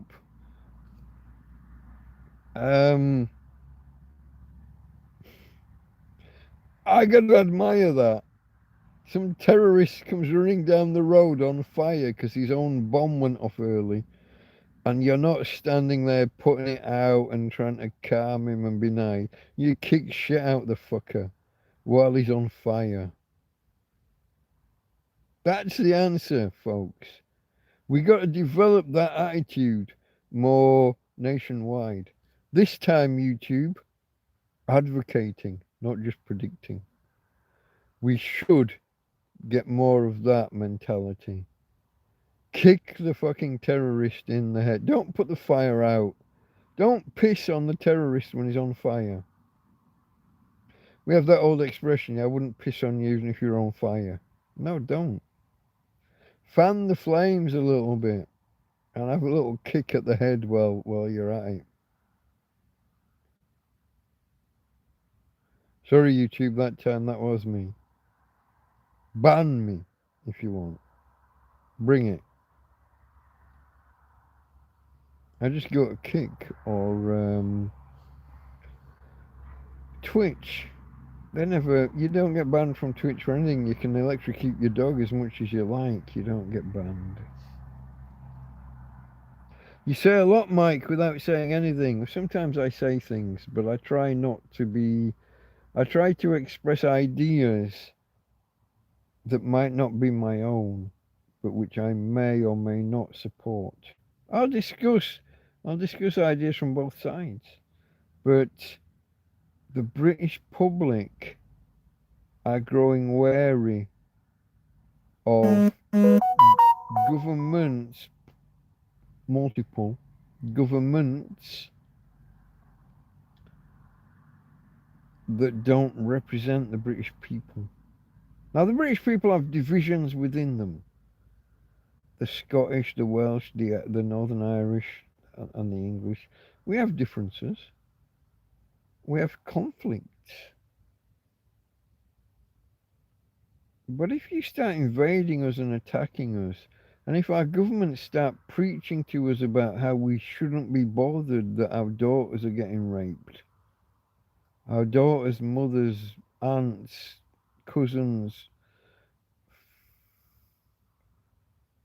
who the fuck do you think you are? You do not get to preach to us. We are the British. And eventually, as reserved as we are, if you get us angry enough, if we unite, if we call forth the spirit of King Arthur, if we call forth the spirit of Winston Spencer Churchill, we will not be fucking invaded. And we outnumber you currently 25-1.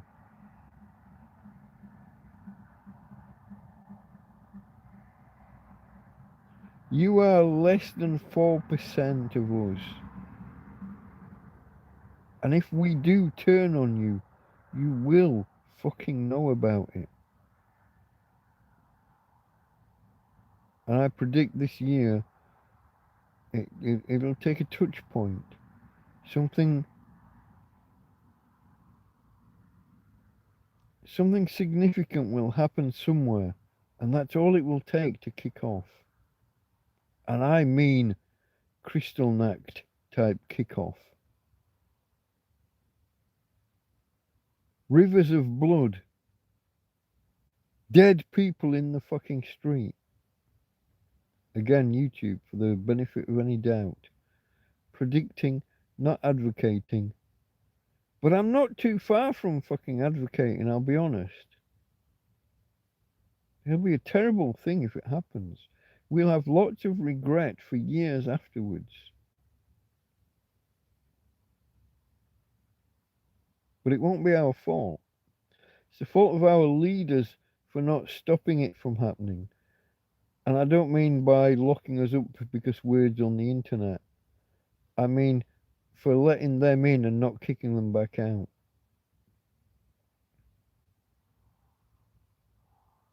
Abdul should probably consider getting back on a plane and fucking off now. But they won't. They think they've got an easy target. They think they've got an easy life.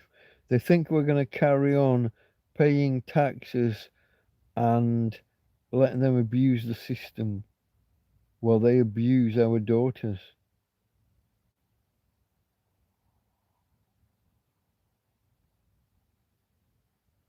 Use our democracy against us while being anti-democratic themselves.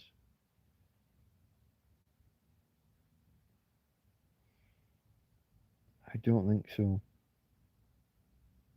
Do yourselves a favour, Abdul. Get back on the fucking plane or back on the boat. Fuck off now. This time next year you'll be alive. A lot of your compadres won't be. If my prediction is correct. Oh, I sound like some sort of fucking... I sound like a preacher. I don't mean to be. I just have a strong feeling that trouble is coming under the horizon. And it's not a monster. I predict a riot. And it will be a riot bigger than any riot in British history. It won't be a riot in one town or one town centre. It won't be a mass gathering in London. Well, it will be a mass gathering in London, but it won't only be a mass gathering in London. I predict something far worse that will sweep the country, that will torture us for generations to come, but that I will probably fully support. Because our government hasn't intervened enough to stop it coming to this. I was going to say pinnacle. I guess that's a word. It's not the word I would have. That sounds too fairy-ish. But I predict a riot. Someone should put that to music. Okay, folks, where are we? We're on 2:23. I'll maybe call it quits on 2.5. I did oversleep. Sleepwalking into anarchy. Yeah, I guess you say a lot without saying anything. Sleepwalking into anarchy. As a nation, we're going to end up in a place that we ourselves will. I don't even think that regret's the right word. We'll look back on and we will wonder if it could have been prevented.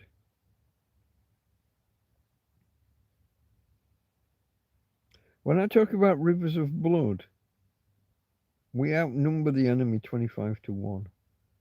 It's not going to be our blood. I mean, there'll be some. But on the whole, 25-1. Who wins? When two forces match and one is 25 times larger than the other. Technically 24, if they're 5% of the population. if they're 4% of the population, 24-1. You're not going to win. It will be a bloodbath. And people won't stop and say, is this a good one? Is this a bad one? They'll just say you're one of them, and therefore you're gone.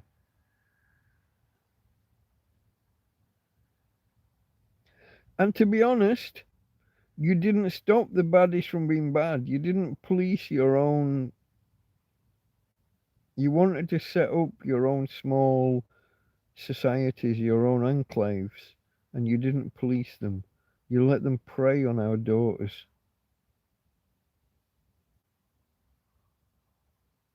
Should have stopped them. When your mad mullahs were teaching down at the whatever your fucking religious institution's called, you should have reported them as being mad mullahs, and you didn't. When the Brits come for you, they're not going to stop and ask, are you a good one or a bad one? They're going to say, you're one. You're one of them. Rivers of blood. Enoch knew what he was talking about. I'm sorry. I'm very sorry. If you're one of the good ones, you didn't do enough to stop the bad ones. And I don't see any way back now. Not with the new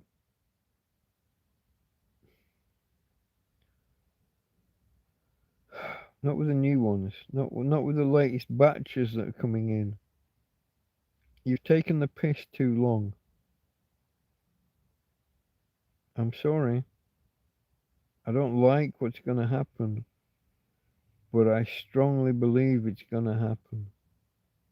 And it's your fault. You didn't stop them.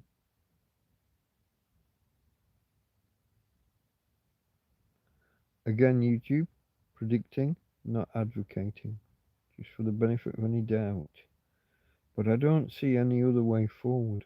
Whether it's this year, whether it's next, whether it's the one after, I strongly think it's very, very soon. I think the British people have had enough of you. If you want to avoid it, pack up and leave now.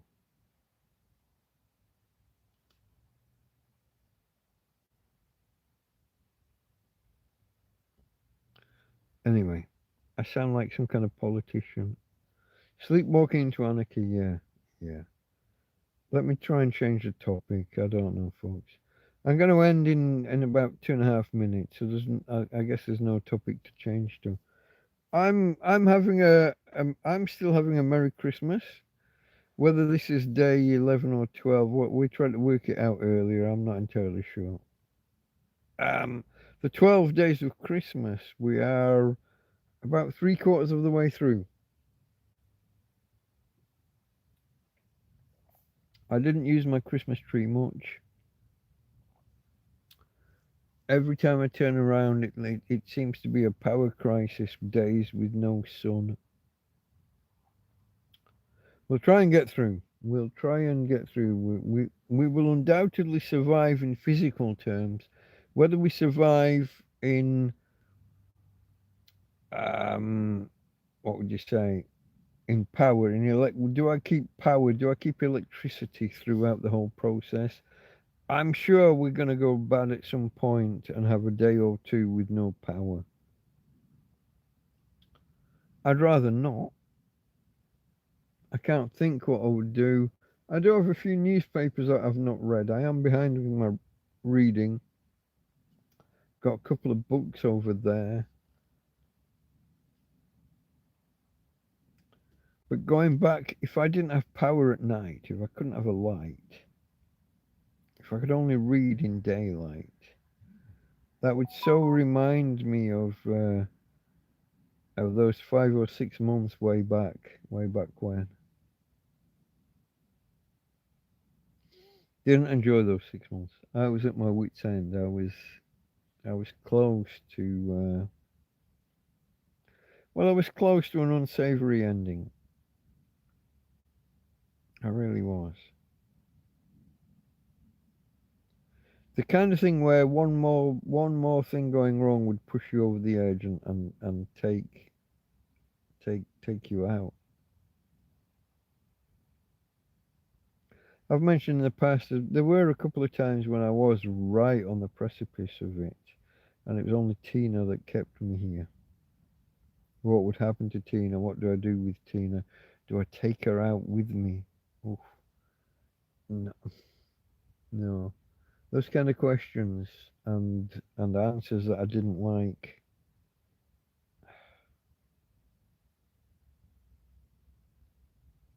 Hmm. This too will pass. All things will pass. All things will end. This is true. This too will pass. Simon Mayo and what's the film reviewer guy called?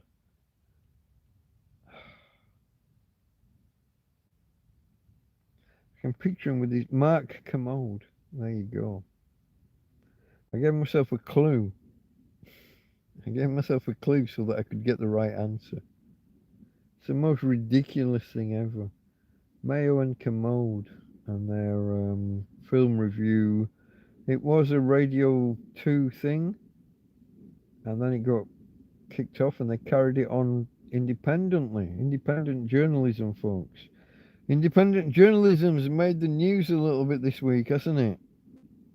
What with the tax kind of scandal in Minnesota with the Somalians. Um, independent journalism. But yeah, Mayo and Commode went independent when the BBC binned them off. Maya Tusi, there's a guy who's made a big deal reporting independently. That's an Iranian, well, of Iranian descent. His family moved to Britain to avoid repercussions after the Shah of Iran.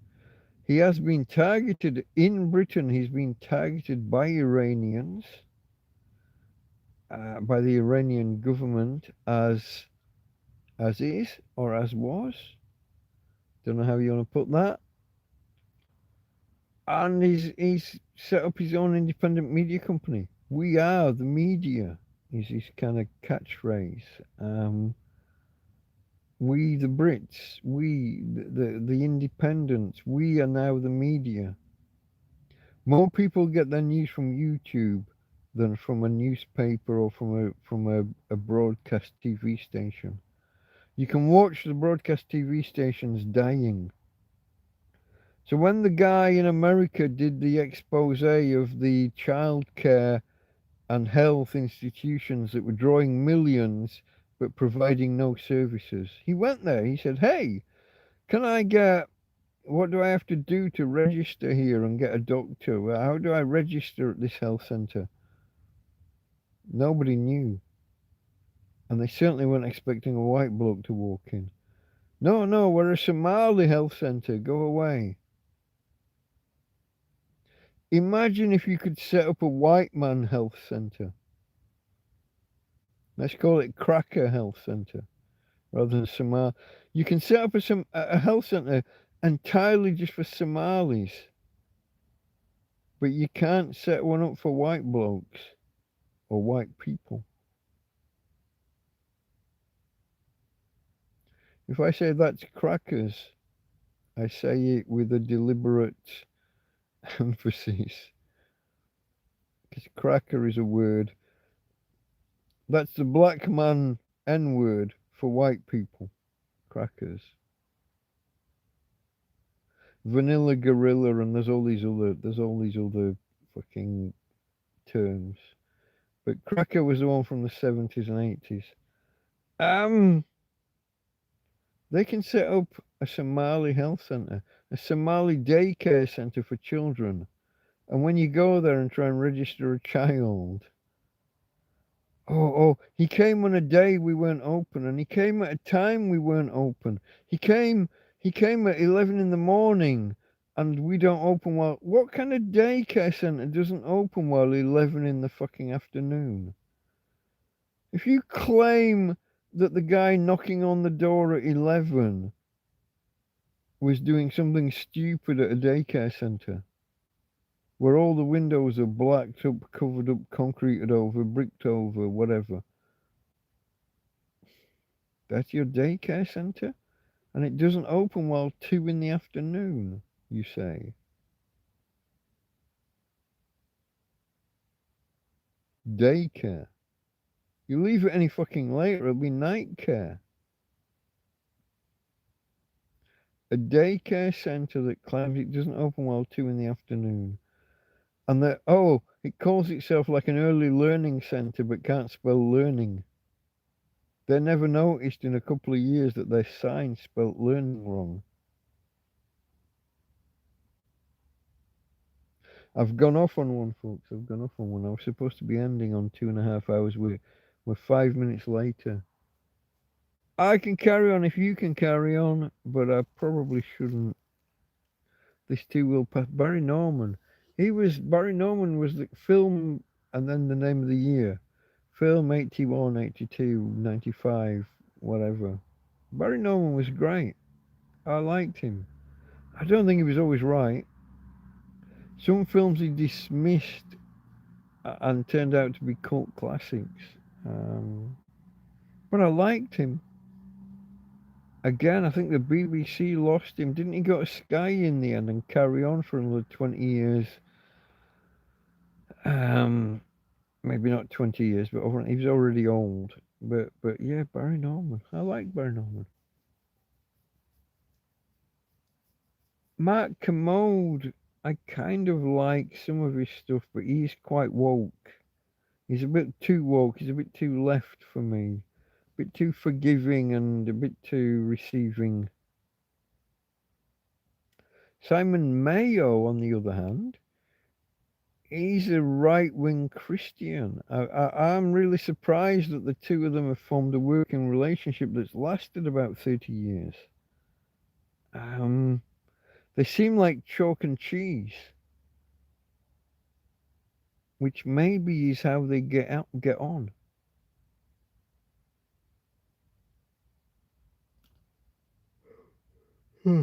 One of them is more just a presenter, and he can read out the letters and the comments of the viewers. One is the opinionated film reviewer. So one's better at the interviews, and one's better at just watching the films. I don't think Mark Commode makes a good interviewer. Simon Mayo does. But they have their little they create their little in-jokes and little phrases, their little traditions as they go. And it makes for powerful, I was going to say viewing, but listening. Yeah, it's really entertaining. Really entertaining. Don't know. Was that the last comment, Barry Norman? Am I on? I'm going to switch. I wasn't even on live chat, folks. I've probably been missing messages all this time. Okay, there's only me and Dave. Who else is here still? Is anybody here still? Not many. I did fuck it up. Fridays have become a tradition. I don't even think, did I even push this one out? Did I advertise it? I remember creating the stream a few hours ago. I don't remember publicizing it by pushing it out to Twitter and on YouTube comments. So I don't know. I don't know, folks, but yeah, I started at midnight rather than at 10 o'clock. So it'll be about 2:40 now, will it? It is indeed. So it feels strange to be ending one this early, just 2.5 hours in, or just over 2.5 hours in. But that's my fault because I was late starting, folks. I will join you again on Sunday night. I got no idea where we are in terms of the Three Kings Day or 6th of January, yeah? Hold on. It's the third, 3 days. Sunday, Monday, Tuesday or Wednesday. One of them is Three Kings Day, which is a big deal here. But I'm going to see you Sunday night. I will try and stay awake beforehand. I might even do some preparation so that I can extend the stream and actually talk and have something to say and do. If you've got any ideas of what we could talk about, you too could draw up a list. You could email me with some topics perhaps. Delta Mike Torrevieja, all one word, at gmail.com. But I think, folks, my girl's under the covers still. I think we have come to an end. I think I'm going to call it quits here. Cheers to you. I'm going to see whether I can get Tina back just by pulling a cover. She's just here. She hasn't gone anywhere. Okay. You've turned your head the other way. No, we got no Tina. We got no Tina to say goodbye. So I will do it for us. Okay, folks, until Sunday night, I may try and do a live stream. I might try and do something Saturday afternoon. It won't be the old TrampCast proper. It won't be one of those. But we might do something. I might try and do something. But for now, from Tina and from me, Delta Mike, out.